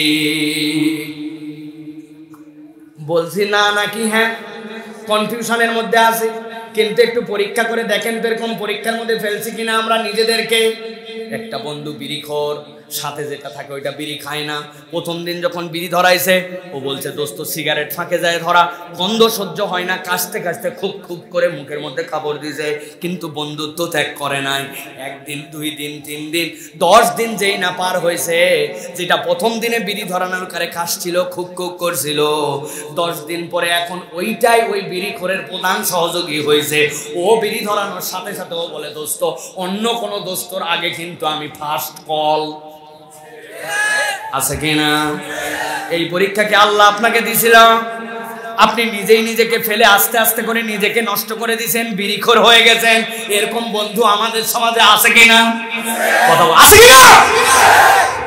বছর একটা মোটরসাইকেল পাইছে, আরেক বন্ধু আসরের সময় মসজিদে ঢুকবে, হঠাৎ করে পিছন দিকে আছে হরেন দিয়ে বলছে, দোস্ত বাইক একটা অনেকদিন পর পাইছে, এখন দোগাছি রোডে একটা টান দিব, যদি সুযোগ পাই তাহলে এইদিকে চলে যেতে পারি একবারে সিরাজগঞ্জের মাথা পর্যন্ত, উঠবে কিনা? বলে দোস্ত এখন তো বাজে 3:58, আর মাত্র 2 মিনিট পরে তো আসরের নামাজ, আমি নামাজটা পড়েই তোর মোটরসাইকেলে উঠবো। দোস্ত বলছে, পাগলের বাচ্চা পাগল, প্রত্যেক দিন মোটরসাইকেল পাওয়া যায় নাকি? উঠতে হলে এখন উঠ, না হলে আসরের নামাজ প্রত্যেক দিন পাবি, কিন্তু মোটরসাইকেল প্রত্যেক দিন পাবি না। দোস্ত দোনো মনের মধ্যে পড়ে গেছে, আসলে কি করা যায়, তাই তো চিন্তার মধ্যে পড়ে বলছে, ঠিক আছে দোস্ত চল তোর মোটরসাইকেলে উঠলাম। বেনামাজি বন্ধুর খপ্পরে পরে একদিন মোটরসাইকেলে ওঠার অজুহাতে বাদ দিছে, আরেকদিন খেলা দেখার অজুহাতে, আরেকদিন নানান অজুহাতে, আস্তে আস্তে নামাজি বন্ধু বেনামাজি হয়েছে। এই পরীক্ষা আল্লাহ দেয় নাই, কিন্তু এরকম পরীক্ষায় আমরা নিজেরাই নিজেদেরকে ফেলি, ঠিক না? 10টা বন্ধুর সাথে করে একজন দাড়ি কাটে নাই, দাড়িটা বড় হয়ে গেছে, টিটকারি করে বলছে, বাবা নতুন হুজুর আছে না, মলবি কবে হলু? কি জন্য আমাকে মলবি গলি কেন? তোর থেকে আমার প্যান্ট খারাপ নাকি শার্ট খারাপ নাকি? বাবা ফুক্কু দাড়ি যে বাড়াইছে। চিন্তা করছে, তার মানে আমার দাঁড়িয়ে একটু খারাপ লাগতেছে বোধহয় দেখতে। একদিন 2 দিন 3 দিন টিটকারি খাওয়ার পরে এরপরে চুল কাটার সময় বলছে, বেশি কাটবেন না, আপাতত ট্রিমার দিয়ে দেন। 2 দিন ট্রিমার দিয়ে দেওয়ার পরে এরপরে শ্বাস দিয়েছে। যেই বন্ধুটা দাড়ি রাখার পথে ছিল, খারাপ সংস্পর্শে পড়ে খারাপ বন্ধুর খপ্পরে পড়ে দাড়ি কাটতে শুরু করছে। এই পরীক্ষা আল্লাহ দেয় না, এরকম পরীক্ষায় আমরা নিজেদেরকেই ফেলি, দেখতে না আছে কি না? বিড়ি খাওয়া বাদ দেয় নাই, আস্তে আস্তে বলছি ঈদের মধ্যে খালি বিড়ি খেলে হয় নাকি? বিড়ি খাচ্ছি কিন্তু কারবার আছে দোস্ত, এটা ঠোকা দিয়ে মাল ভিতর থেকে বাইর করছি, এরপরে সুন্দর করে কাটে কাটে ওর মধ্যে নতুন মাল ঢুকাইছে, টাইনে দেখ, একটা নেতে যেমন তেমন, 2টা নেতে রাজা, উহার নাম কি সবাই জানে। আল্লাহ বলছেন, এই পরীক্ষা আমি তোমাকে দেই না, এই পরীক্ষায় তুমি নিজেই নিজেকে ফেলছিলে। হাসরের দিনে এইরকম পরীক্ষা, এরকম বন্ধু, এরকম দোস্তালি যাদের সাথে থাকবে, উপরে উপরে মুসলমান নাম নিয়ে করবে, কিন্তু ভিতরে ভিতরে আল্লাহর বিধান থেকে এরকম পরীক্ষা না ফেলে নিজেই পরীক্ষায় ফেলার কারণে মুনাফিকের দপ্তরে নাম উঠে যাবে। এরকম বন্ধু বান্ধব আমাদের আছে কিনা? খবরদার আছে বলবেন না, বলেন আমরা কিসের আছে? আছে বললে শুনতে মজা লাগে, উমুকের উপর চলে গেল, তার ঘাড়ের উপর দিয়া আমি। বেটা আপনি ভালো বন্ধু হন না কেন? ভালো বন্ধু খুঁজে পাই না কে? তোমার ভালো বন্ধু হতে সমস্যা কোথায়? তুমি ভালো হলেই তো তোমার খুঁজে পাবে। তাহলে আমাদের নিজেদের এই রোগ আছে কিনা? এটা হলো এক ধরনের পরীক্ষা। আরেকটা পরীক্ষা ভয়াবহ, সেইটার নাম আকীদার পরীক্ষা। আল্লাহ কোরআনে বলছেন, ইন্না শিরকা লাযুলমুন আযীম। দুনিয়ার বুকে এমন পরীক্ষার মধ্যে বান্দা ফেলে, ভালো করে কথাটা শোনেন, ভালো করে শোনেন, আমার দিকে তাকান, খেয়াল করেন। এমন পরীক্ষায় ফেলে যেই পরীক্ষায় আল্লাহ রাব্বুল আমিনের কাছে যায় কোনো রকম এক্সকিউজ দিয়ে আপনি পার পাবেন না, সেইটা হচ্ছে শিরিক। আল্লাহ বলছেন, আল্লাহর বান্দার মধ্যে কোনো শরীকানা থাকবে না, ইবাদতে কোনো ওসিলা থাকবে না। কিন্তু আপনি বিপদে পড়ে গেছেন, চলে গেছেন এত রশিতে, চলে গেছেন অমুক পুরীতে, তমুক জায়গাতে, মাজারে, অমুক জায়গাতে মান্যত দেওয়ার জন্য। কি ব্যাপার? বাচ্চার অসুখ, তুমি অমুক পুরী তমুক রশিতে গেছো কেন? ব্যাপার কি? ওই জায়গায় বাবা মান্যত দিলে কিছু রোগ বালায় ভালো হয়। পীর সাহেব কি রোগ ভালো করে নাকি? আস্তাগফিরুল্লাহ, অসম্ভব কথা। পীর মাজার কেউ রোগ ভালো করতে পারে তো গেলি কেন? 1,01,101 টাকা, 10 কেজি চালের মানত, 3টা কালো মুরগি, একটা সাদা মোরগ, কি ব্যাপার? বলছে, ও তুমি তো জানো না ভাই, আমার পীর সাহেব বড় আল্লাহর ওলি। আমিও স্বীকার করে নিলাম, সমস্যা কি?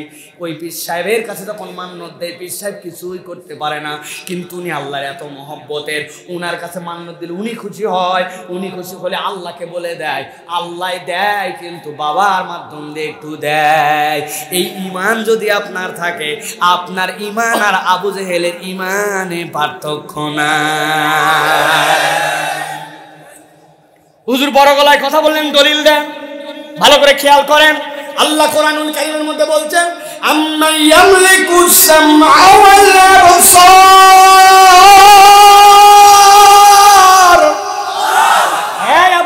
করবে।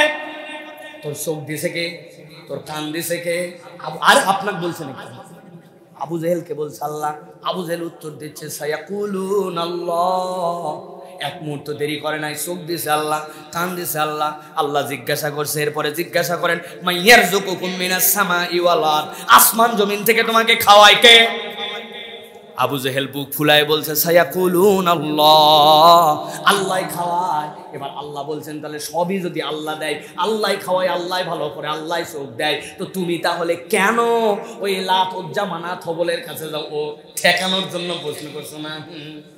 উত্তর শোনো। কি উত্তর? বলে আমি লাতের কাছে যাই ব্যবসা করার আগে, এর কাছে দিয়ে তারপরে ব্যবসায় যাই, সিরিয়ায় যাই, রিহলাতার সীতাই ও সয়িব, দুই কালে দুই দিকে যায়। এইটা যায় এই জন্য যে লাত ও অন্য কিছু নয়, ও অমুক পয়গম্বরের প্রতিকৃতি, আল্লাহর অমুক ফেরেশতার প্রতিকৃতি, ওর করার কিছু নাই, কিন্তু আল্লাহর প্রিয় মাহবুব ছিল তারা, ওর কাছে মান্নত দিলে ও খুশি হয়, ও খুশি হলে আল্লাহ দেয়। রোগ যখন মুক্ত হয় না, মানাতের উপরে যখন আমি দুধ ঢেলে দেই, ওই দুধ নিয়ে যখন বাচ্চাকে খাওয়ায়, মানাত কিছু করতে পারে না, কিন্তু মানাত আল্লাহর প্রিয়, ওর কাছে দিলে মানাত খুশি হয়, ও খুশি হলে আল্লাহ খুশি হয়। আল্লাহ দেয় কিন্তু মানাতের মাধ্যমে দেয়। আল্লাহ বলছেন লিয়াতাকাররাবুনা ইলাল্লাহি যুলফা, তাদের ইবাদত করি না কিন্তু তারা আমাদেরকে একটু আল্লাহর নিকট বানায় দেয়। আল্লাহ বলছেন যতই আল্লাহ খালিক, আল্লাহ মালিক, আল্লাহ খাওয়ায়, আল্লাহ পড়ায় বলো না কেন, তোমার এই ঈমানের কারণে, এই বিশ্বাসের কারণে তোমরা মুশরিক। ঠিক একই রকম ভাবে আপনি যতই নামাজ পড়েন, যতই কালাম পড়েন, যত বড় দাড়ি রাখেন, আপনি যদি মনে করেন কোন পীর, মাজার, হুজুর, বুজুর্গ, ওলি আপনার ভালো মন্দ করতে পারে, আল্লাহ এবং বান্দার মধ্যে ইবাদতে ওসিলা হতে পারে, তাহলে আপনার ঈমান হয় নাই। আপনার হাসর নাচর আবু জেহেলের সাথেই হবে। এরকম মুসলমান আছে নাকি? ওরে বাবা রে বাবা, সিরাজগঞ্জবাসী টপের দিকে আছে, কারণ এখানে বড় বড় আড্ডা, ঠিক কিনা? খবরদার, খবরদার, আপনি কোন হুজুরের নামে যায় বলতে পারবেন না আমার কি দোষ ছিল, আমি মূর্খ মানুষ, হুজুর বিশ্বাস হয় না। আল্লাহ দেখেন, আমার একটা 1 বিঘা জমি কিনছিলাম, দেখেন ফেরেশতাদের বাইর করতে বলেন, ফেরেশতার দলিল নিয়ে আসবে। ও বাবা, নাম কি? আব্দুল হক। তো সই কই? আল্লাহ পড়ালেখাই তো জানি না, আগেই বলছিলাম না, দেন টিপ সই দেওয়া। আল্লাহ বলবো ও বোকা শোকা বান্দা, মাফ করে দাও। একমাত্র পাপ, যেই পাপের মধ্যে আপনি যদি ভুল করছেন, অমুক হুজুরের কথা শুনছেন, অমুকে বলছিল, তুমুকে আমাকে মিসগাইড করছিল, আল্লাহ কিচ্ছু শুনবেন না, ওইটার নাম হচ্ছে শিরক। আপনার এলাকায় এক লোকের হঠাৎ করে খুব কাশি, মূর্খ মানুষ, ডাক্তার দেখাতে গেছে, ডাক্তার বলছে পরীক্ষার জন্য পাঠাবো, তবে তার আগে একটা সিরাপ দিলাম, এই সিরাপ 2 সিরাপ, কিন্তু বললাম পড়ালেখা জানি না, বলে সিনার বুদ্ধি আছে, গায়ের মধ্যে 3 টান দিয়ে দিছি, কোনা কাটে দিছি, কোনা কাটা মানে খাওয়ার পরে খাবেন, 3 টান মানে 3 বার বুঝায় ফেলাইছি। বাবা রে বাবা, এত সুন্দর করে আমাকে বুঝায় দিল। উনি বাড়িতে নিয়ে এসে ওষুধ খাইছে, রাত্রেবেলা 2 চামচ খাওয়ার পরে জালনার উপর রেখে দিয়েছে, সকালবেলা আবার ওষুধ খাবে। ইতিমধ্যে তার সকালবেলা বড় ছেলে সিম লাগাইছিল, বেগুন লাগাইছে, একটু মূলার খেত, এইগুলাতে দেখছে একটু পোকা পোকা ভাব, 1 বোতল ইন্ডিল নিয়ে স্প্রে করার পরে জালনায় আসে ইন্ডিলের বোতলটা রেখে দিয়েছে। সকালবেলা ওনার সেই রকম খাসি, বাড়িতে এসে একটা ছোট্ট বাচ্চা 5, 6, 7 বছর বয়স, বলছে বাবারে একটুখানি তুই কি আমার জন্য ওষুধ এনে দিতে পারবি নাকি? পারবো মানে, ছোট বাচ্চারা কিন্তু কথা শোনার জম, ঠিক না? বড় হওয়ার পর কথা শুনতেছেন। আমার তো 3 মেয়ে, ওরে কথা শোনা। বাড়ির যাওয়ার পরে ডাক দিয়েছি, দরজা 3 জন দৌড় দিয়েছে, 1 জন খুলে দিয়েছে, বাকি 2 জনের মন খারাপ। ভিতরে ঢোকার পর মা বলছে আবার বাইরে যাও কেন? বাকি 2 জনের মন খারাপ, আবার দরজায় ডাকবে, আরেকজন খুলবে। আবার গেছি বাইরে, যাওয়ার পরে আবার ডাক দিছে, 2 জনের মধ্যে এবার 1 জন আসছে, আরেকজন পারে না, আবার বাইরে যাও। এক দরজা 3 বার খোলা লাগে, কে ইচ্ছা কথা শোনা। ওই মেয়েকে বলছে বাবা আমার জন্য একটুখানি নিয়ে আসতে পারবি নাকি ওষুধ? বলছে রাত্রে দেখছি আব্বা খাইছেন আপনি, অপেক্ষা করেন। যাওয়ার পরে বেচারি ছোট্ট মানুষ বুঝে না, ইন্ডিলের বোতল থেকে 2 চামচ ঢালছে, ঢালার পরে আব্বার দিকে নিয়ে আসছে, ইন্ডিলের একটা গন্ধ আছে, কিন্তু বাপের কাশির ঠেলায় ঢক করে মারে দেওয়ার পরে বুঝছে ভিতরে গেছে বিষ। এখন বুঝে থাকলে বলেন তো ভাই, ওষুধ মনে করে যদি 2 চামচ বিষ খেয়ে ফেলে, ওই ব্যক্তির কি ক্ষতি হবে কিনা? ঘুমাই গেছেন আপনারা, ক্ষতি হবে নাকি? আরে কিসের ক্ষতি হবে? আন্দাজে কথাবার্তা বলছে, পড়ালেখা জানে না, মূর্খ মানুষ, মাসুম বাচ্চা দিছে, নিয়ত সহি ছিল, কাজ হবে? আপনি যত যুক্তি দেখান, পড়ালেখা জানে না, মূর্খ মানুষ, কিছু বুঝে না, ছোট মানুষ দিয়েছে, নিয়ত হয়েছিল, কিন্তু বিষের কাজ বিষ করে ফেলবে। আমার আল্লাহ বলছেন ওয়ালাকিন্নাকুম ফাতানতুম আনফুসাকুম, তুমি যদি শিরিকের গুনার মধ্যে নিমজ্জিত হও, কাউকে দোষ দিয়ে উদ্ধার পাবা না, সাবধান হয়ে যাও। তুমি যদি এই পরীক্ষায় আল্লাহর কাছে আসো, হাসরের দিনে কিন্তু আলো পাওয়া যাবে না, ঠিক না? এখন এই শিরিক আপনি চিনবেন কেমন করে? আমাদের মা বোনেরা অনেক সময় আল্লাহর সাথে রাগারাগি করে, আপনাদের সিরাজগঞ্জে করে কিনা জানি না। ধান নাড়ে দিছে, শস্যটা শুকাতে দিছে, এর আগ পর্যন্ত আকাশ প্রত্যেক দিন ভালো, উনি যেই দিন নাড়ছে ওই দিন আকাশের পানি, উনি বলছে আল্লাহ তো আর দেখতে পায় না, আমি যেদিন ধান নাড়ি ওই দিনই খালি বৃষ্টি দেওয়া লাগে। আছে না বা? আল্লাহ তো আর কারো বাচ্চা কাচ্চা দেখে না, খালি আমারটাই দেখে। সব বাচ্চা কাচ্চা সুস্থ, আর ফকিরের বাচ্চা দেখে মোটা, আর আমারটা দেখলে অসুখ। আছে না? আল্লাহর উপর আপনি এরকম কথা যদি বলেন, আপনার বিপদ আছে ভাই। এখন কোন কথা বলা যাবে আর কোন কথা বলা যাবে না, এইটা আপনারা শিখাবে কে? শিখাবে কে? আমাদের স্কুল শিখাবে, ঠিক না? ঠিক তো? জান স্কুলে তো শিখাচ্ছে এখন ক্রিং ক্রিং ক্রিং ক্রিং সাইকেল চলে। আছে না? মূলা বেগুন দিয়ে চচ্চড়ি কেমন করে ভাজতে হবে, হে স্কুলে শেখা। বলছে 20 ভাগ করতো 4 দিয়া, বলছে সকল ভাগ আমরা করি না, আমরা এখন কাগজ কাটে ভাগ করি। আছে না? ক্লাস 10-এর ছেলে বাংলা রিডিং করতে পারে না, অতএব বোঝা গেল এইগুলা আপনি কোথাও শিখতে পারবেন না। আপনার ছেলেকে শিখাতে হলে অন্তত দ্বীনি প্রতিষ্ঠানে দেওয়া লাগবে। তাহলে বলেন তো এই মাদ্রাসাটার দরকার আছে না নাই? এটার বিরোধিতা করা আমাদের জন্য উচিত নাকি অনুচিত? যেগুলা বিরোধিতা করে এইগুলাকে মুসলমান না মুনাফিক? সন্দেহ আছে? তাহলে মুনাফিকদের ওই দিন আলো হারাবার কারণ কয়টা? এই হাত বাড়ালো না, কয়টা? হাত বাড়ায়নি কাদের দেখেন তো, কয়টা? বলছি কয়টা? 4টাই বলে ফেলছি, ওয়াজ শেষ। বাকি আছে কয়টা? চলবে, চলবে। ভালো করে খেয়াল করেন। এবার 2 নম্বর কারণ, ইমানদাররা বলছে ও তারাব্বাসতুম, তোমাদের 2 নম্বর কারণ বড় ভয়ঙ্কর কারণ ছিল। আলো তো অনেক, দুনিয়ায় যাওয়ার হুমকি দিলাম, পর্দা পড়ে গেল, তোমাদের বিপদ হয়ে গেল, তোমরা আবার বলতেছো চিনো কিনা চিনি, কিন্তু আলো পাও নাই। 2 নম্বর কারণ ও তারাব্বাসতুম, তোমরা দুনিয়ার বুকে আল্লাহর বিধান শোনার পরেও আল্লাহর বিধানের দিকে আসতে তোমরা দীর্ঘসূত্রিতা করতে, নানান অজুহাত দিয়া আল্লাহর বিধানের দিকে আসতে তোমরা দেরি করতে। এইরকম মুসলমান আমাদের সমাজে আছে কিনা? হুজুর হাত ধরছে, আমাদের মোতায়েম সাহেব হুজুর, এক ছেলে যাচ্ছিল এই দিক দিয়ে, হাত ধরে বলছে বাবা চল। কোথায়? মসজিদে। সাথে সাথে নিয়ে যাওয়ার পরে 10 ধাপ হাঁটা দিয়েছে, দেওয়ার পরে হুজুরের দিকে তাকায় বলছে হুজুর আজকে কি বার? বলছে এই ব্যাগ খোল, আসরের নামাজের জন্য তোকে নিয়ে যাচ্ছি, তুই বারের হিসাব শুনিস কেন? বলছে হুজুর একটু বলেন না। বলছে আজকে মঙ্গলবার, বুধবার, বৃহস্পতিবার, জুম্মার দিন থেকে হুজুর দেখেন কেমন নামাজ ধরি।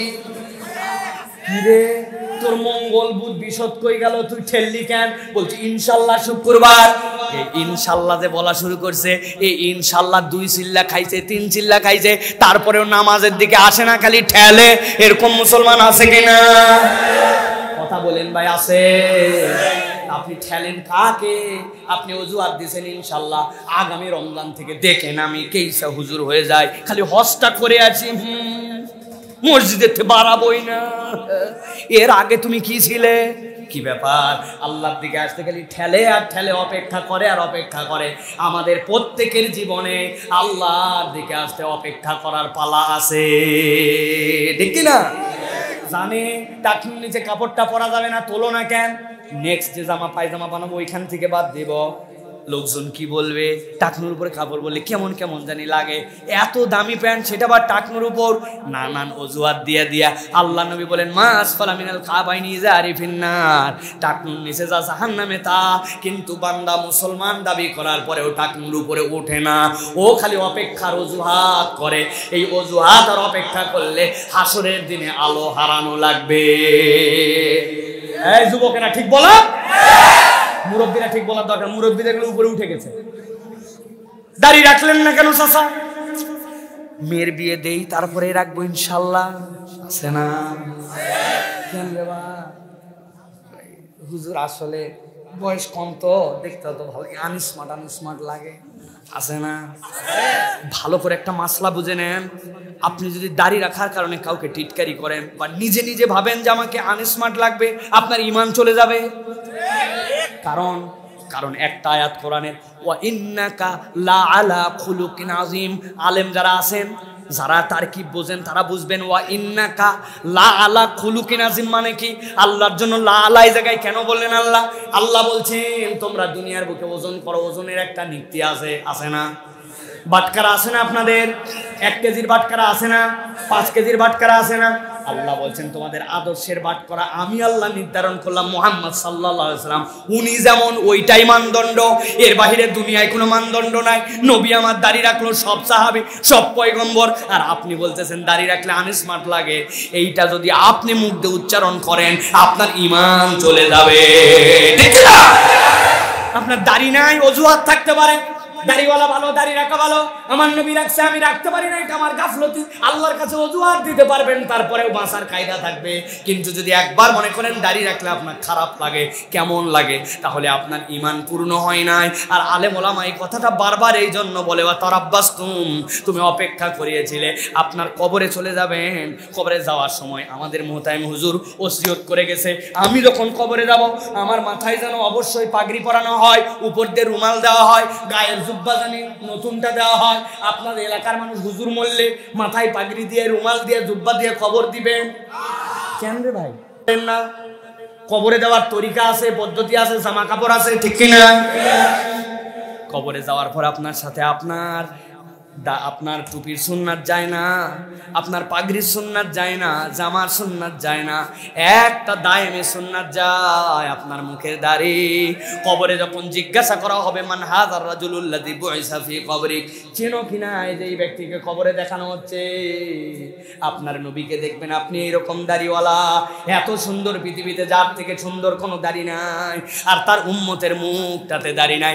আপনার নবীর সাথে কি আপনার চেহারাটা মিলল? এই জন্য প্রিয় ভাইরা, আল্লাহর দিকে যখন আপনি কোনো বিধান শুনবেন, আল্লাহর দিকে হুকুম শুনবেন, দেরি করা যাবে না। মহিলা একটা মাহফিলে আসছে, এত বড় বোরখা পরা, হাতের মধ্যে মোজা, মুখ বান্দা, বাপরে বাপ, একদম কিছু দেখা যায় না, সাথে একটা হাতে ধরে নিয়ে আসছে 18-19 বছর বয়স, এইটার আবার মশারির মতো জামা কাপড়। জিজ্ঞাসা করছে কি ব্যাপার, আপনি কে হন? আমি দাদি। ওরে বাবা, আপনি দাদি তো আপনার পর্দা তো আল্লাহ শিথিল করে দিয়েছে, এখন আপনার মিন্স বন্ধ হয়ে গেছে, হাত মোজা পা মোজা না হলেও নাই, আপনার শাহওয়াত নাই, আপনার দিকে মানুষের আকর্ষণ নাই, আপনি এত কিছু লাগাইছেন, আর আপনার নাতির অবস্থা কেন? আমিও বিয়ার পরে পর্দা ধরছিলাম, আল্লাহ বাসালে আমার নাতিও বিয়ার পরে ধরবে। যত দোষ খালি ছেলে মানুষের, তুই টাকা লুকা, তুই খুলে আসলুকা, ঠিক না? ছেলে মানুষের দোষ দেন আপনি, কি ব্যাপার? এই জন্য মা বোনেরা, আজকের থেকে শুনলেন 14 জনের বাইরে আপনি আর দেখা দিতে পারবেন না। মাহফিলে আসে ওয়াজ শুনে যাবেন আর মনে করবেন দারুণ কথা বলছিল, লাভ নাই। আজকে সিদ্ধান্ত নিতে হবে, তারাব্বাস্তম থেকে বেরিয়ে আসবো। আমার যা গাফলতি আছে, আল্লাহ যা বলেছেন, আল্লাহর হুকুম শোনা মাত্র মানতে শুরু করব। রাজি আছেন? আল্লাহ রাব্বুল আলামিন 3 নম্বর কারণ বলছেন, গভীর মনোযোগ দেন, সবচেয়ে কঠিন কারণ। আল্লাহ বলছেন এবার ইমানদাররা তাদেরকে বলবে, আজকের দিনে তোমরা যে আলো পেলে না, 3 নম্বর কারণ তোমাদের, ওয়ারতাবতুম, তোমরা আল্লাহর বিধান দুনিয়াতে সন্দেহ করতে। জিজ্ঞাসা করব, একসাথে উত্তর দিবেন। দুনিয়াতে আমরা যারা এখানে আছি, আল্লাহর বিধান কেউ সন্দেহ করি? হয়নি, উত্তর হয়নি। সবাই বলেন আমাদেরকে, আমরা কি আল্লাহর কোনো বিধান সন্দেহ করে? বলছি তো না, জোরে বলাইছি ইচ্ছা করে, যাতে হিসাবটা একটু মিলানো যায়। দেখেন তো একটু মিলাই, আপনার এলাকায় বিয়ে শাদী হয় ভাই? ভাইয়ের বিয়ে, বোনের বিয়ে, চাচাতো বোনের বিয়ে, নাতির বিয়ে, এই বিয়ের মধ্যে ইসলামের বিধান 3টা। তাকান আমার দিকে। 1 নম্বরে ইজাব আর কবুল, এটা আপনার জন্য ফরজ, সাক্ষী সবুজ। মেয়ে যদি বাকেরা হয়, তাহলে তার পিতার পক্ষ থেকে ওলির পক্ষ থেকে প্রস্তাব আসবে, ইজাব আর কবুল হয়ে যাবে সাক্ষীর সামনে। 2 নম্বরে আল্লাহ রাব্বুল আমিন বলছেন ওয়াতুন নিসা সাদুকাতিহিন্না নিহলা, আপনি তার জন্য মোহরানা দিয়ে দিবেন, এটা ফরজ। 3 নম্বরে আল্লাহ ছেলের বাড়িতে এরপরে বউ নিয়ে আসতে বললেন, আনার পরে আল্লাহ দায়িত্ব দিলেন নবীর মাধ্যমে আউলিম ওয়ালাউ বিশাতিন, সুযোগ থাকলে একটা ছোট্ট ছাগলের বাচ্চা দিয়ে হলে ওলিমার অনুষ্ঠান করো। ইসলামের বিয়ে 3টার মধ্যে আনন্দ যা আছে 3টার মধ্যে শেষ। কিন্তু আপনাদের তালগাছি সিরাজগঞ্জ এই অঞ্চলের বিয়ের মধ্যে কি দেখা যায়, বিয়ের 2 দিন আগে হলুদ সন্ধ্যা, তার আগে মেহেদি সন্ধ্যা, তার আগে এলাকার সবচেয়ে বড় ডেক ডিজিটাল সাউন্ড, ওইটা নিয়ে আপনার বাড়ির 2 পাশে লাগায়া ডিস্টি ডিস্টি ডিস্টি ডিস্টি ডিস্টি ডিস্টি আছে। যেই বাড়িতে বিয়ে হচ্ছে ওই বাড়ির হাজী সাহেব আছে, একটা মসজিদে গেছে, যাওয়ার পরে এখন লোকজন যায় বলছে আপনাদের সাউন্ডে তো অস্থির রে বাবা, রাত 12টার পরেও বাজে, কি ব্যাপার হাজী সাহেব? বলছে বাবা আমার একমাত্র নাতির মানুষের জীবনে একবারই বিয়ে হয়, একটু বাচ্চা কাচ্চা মানুষ করুক, 2টা দিনই তো আছে। এটা বলার দ্বারা কি বুঝাইছে? এটা বলার দ্বারা বুঝাইছে ইজাব আর কবুল, দেনমোহর, বিয়ের অনুষ্ঠান, অলিমার অনুষ্ঠান ইসলাম যে আনন্দ দিছিল, এই আনন্দটাতে ওনার জন্য 100% হয় না। এই জন্য দিনের মধ্যে নতুন কিছু বানায়া, মিউজিক বাজায়া, গান বাজনা বাজায়া, অসভ্যপনি করে ছেলে মেয়ে নাচানাচি করে, সেলফিবাজি করে, এইগুলার মাধ্যমে একটু বিয়েতে আনন্দ করতে হয়। কেননা ইসলাম যা দিছে এইটা পর্যন্ত ওনার মন মানে না।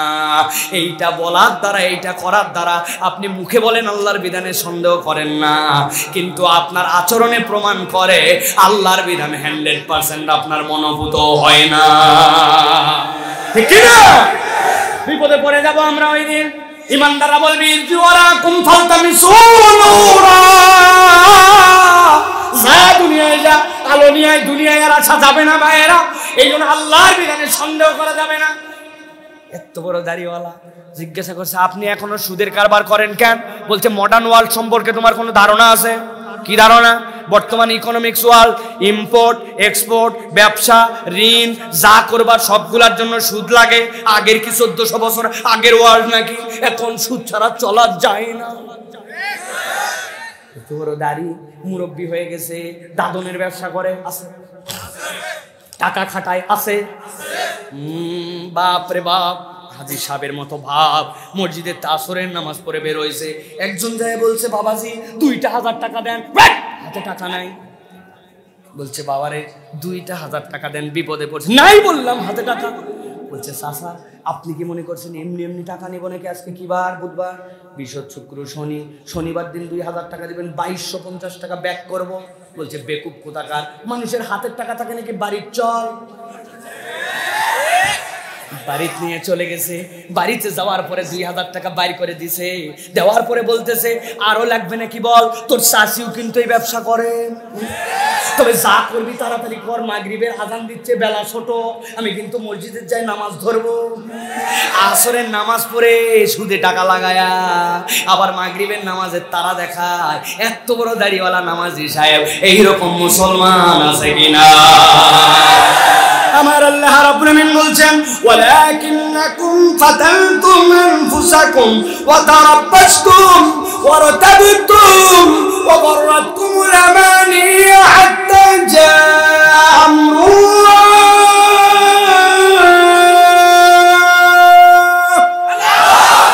এই দুনিয়ার মানুষ, আমি আল্লাহ রাব্বুল আমিন বললাম তুমি উপরে উপরে ভাব নিয়ে ঘোরো, তুমি আল্লাহর বিধানে সন্দেহ করো না, কিন্তু তোমার আচরণে আল্লাহর বিধানে সন্দেহ প্রমাণ করে। এরকম মুসলমান হওয়া যাবে? এই পর্যন্ত বললে তো তাও মানা যায়, কিন্তু এরপরে আরো কিছু কথা আছে, ওই কথা বললে কিন্তু আপনারা রাগ করবেন না। ভাই ঝামেলা করবেন না। একদল আছে দেখবেন নামাজের ইসলাম পছন্দ করে, রোজার ইসলাম পছন্দ করে, হজ করা উচিত, বারবার করা উচিত। রমজানে আমি 2 বার গিয়েছিলাম, শেষে এতেকাফও করেছিলাম, বড় বড় লেকচার ছাড়বে, কিন্তু যেই না বলবেন যেই আল্লাহ নামাজ দিল, রোজা দিল, হজ দিল, ওই আল্লাহ তো দণ্ডবিধিও দিল। আল্লাহর দুনিয়ায় কেউ যদি যেই রাস্তার মধ্যে দেওয়ার কথা ছিল পাথর, ওইখানে দিছে খোয়া, যেইখানে দেওয়ার কথা ছিল বিটুমিন, ওইখানে দিছে কেরোসিন, যেই জায়গায় দেওয়ার কথা ছিল রড, ওই জায়গায় দিছে। কঞ্চি বাঁশ বহু আগে শেষ। এখন এইটা যদি ধরা পড়ে তাহলে আল্লাহর আদালতে তার বিচার আসে না নাই? তার জন্য ইসলামের দণ্ডবিধিতে কোন অঙ্গ কাটা লাগবে হিসাব আসে না নাই? দেশের টাকা আপনি পাচার করে দিয়েছেন, তাহলে তার জন্য বিচার আসে না নাই? আপনি দেশের মানুষের ব্যাংকে দেউলিয়া বানাই দিয়েছেন, আপনার জন্য বিচার আসে না নাই? এটাকে আমি কোনো দলের বিরুদ্ধে বললাম, কিন্তু এই কথা যেই বলবে সেই বলবে এই বক্তা তো মনে করছিলাম দলীয় না, কিন্তু এখন এটারও দেখি ঠিক নাই, আছে না? এই কথা আমারে কেন বলেন, কেন বলেন? কারণ আপনি সব নামাজ রোজার ইসলাম পছন্দ করেন, কিন্তু আল্লাহর দেওয়া দণ্ডবিধির ব্যাপারে আপনার সন্দেহ আছে। আল্লাহ বলছেন সমস্যা নাই, আসো, আসার পরে দাড়ি টুপি তোমাকে ওই দিন আলো দিবে না। আল্লাহ রাব্বুল আলামিন এই জন্য বলছেন ভালো করে ঈমান মজবুত করেন, ভালো করে ক্লিয়ার করেন। আল্লাহ দুনিয়া, আল্লাহর দণ্ডবিধি থাক না থাক, জিহাদ থাক না থাক, আল্লাহর দেওয়া অর্থনীতি থাক বা না থাক, আপনাকে ঈমান আনতে হবে। আমানতু বিল্লাহ ওয়া মালাইকাতিহি ওয়া কুতুবিহি, এই কিতাবের ভিতরে যা আছে সবগুলোর প্রতি ঈমান আনি। আমার মাথায় ধরলেও মানি, না ধরলেও মানি, ঠিক কি না? এর নাম ঈমান। মজবুত করে যান। আল্লাহ ওখানে যাওয়ার পরে দেখবে না তুমি কোন দল করতে, কোন পার্টি করতে। আল্লাহ জিজ্ঞাসা করবে ওয়ামা দীনুকা, তোমার দিন কি? আপনি যদি ইসলাম মানেন, ইসলামের বিধান এইটা, আপনাকে স্বীকার করা লাগবে। দলপাটি আছে? দলপাটি আছে এখানে কোনো? ভালো করে ক্লিয়ার হয়ে যান। আল্লাহ রাব্বুল আমিন বলছেন এই গেল তোমাদের 3 নম্বর রোগ, আল্লাহর বিধানে সন্দেহ করতে। তাহলে 1 নম্বর কি বলেছি? 1 নম্বর বলেছি নিজেরাই নিজেদেরকে পরীক্ষায় ফেলতে, আল্লাহর দিকে আসতে দেরি করতে। 3 নম্বর বলেছি আল্লাহর বিধানে সন্দেহ করতে, উদাহরণ দিলে দিতেই থাকা যাবে। 4 নম্বর এবার সর্বশেষ পয়েন্ট, আল্লাহ রাব্বুল আমিন বলছেন এবার তারা বলবে ওয়াগররাকুমুল আমানি হাত্তা জাআ আমরুল্লাহ। আল্লাহ রাব্বুল আমিন বলছেন তারা এরপরে বলতে শুরু করবে ওয়াগররাকুমুল আমানি হাত্তা জাআ আমরুল্লাহ ওয়াগররাকুম বিল্লাহিল গরুর। ওই দিন যাওয়ার পরে ওই মুনাফিকরা যখন বলবে একটু আলো দাও, দুনিয়ায় তো যাইতে পারি না ভাই, একটু আলো দাও, চিনো না চিনি, কিন্তু তোমার আলো দিতে পারি না। 4 নম্বর কারণ কি? দুনিয়ায় তোমার অপরাধ ছিল, তোমরা আল্লাহর বিধান যেইটা ছিল নানান অজুহাত দিয়ে ওইটা পালন করতে না, আল্লাহর থেকে গাফেল হয়ে গিয়েছিলে। আল্লাহর বিধান আমার বয়স হয়নি, এখনো পেরে উঠি না, এখন আমার সমাজে হয় না, আমার জন্য এটা সুইটেবল না, আমি কেমনে করব? আরে বাবা রে বাবা, বিয়ের অনুষ্ঠানে সবাই একরকম যাচ্ছে, আমি কেমন করে এরকম বোরখা মোরখা পরে যাবো, হাত মোজা পা মোজা, এগুলো আমাদের জন্য নানানভাবে আল্লাহর বিধান যেখানে আসে অজুহাত খোঁজে, অজুহাত খোঁজে। আসলে সমস্যা আল্লাহর বিধানে নয়, সমস্যা হচ্ছে তার অন্তর আর চোখে। ঠিক না?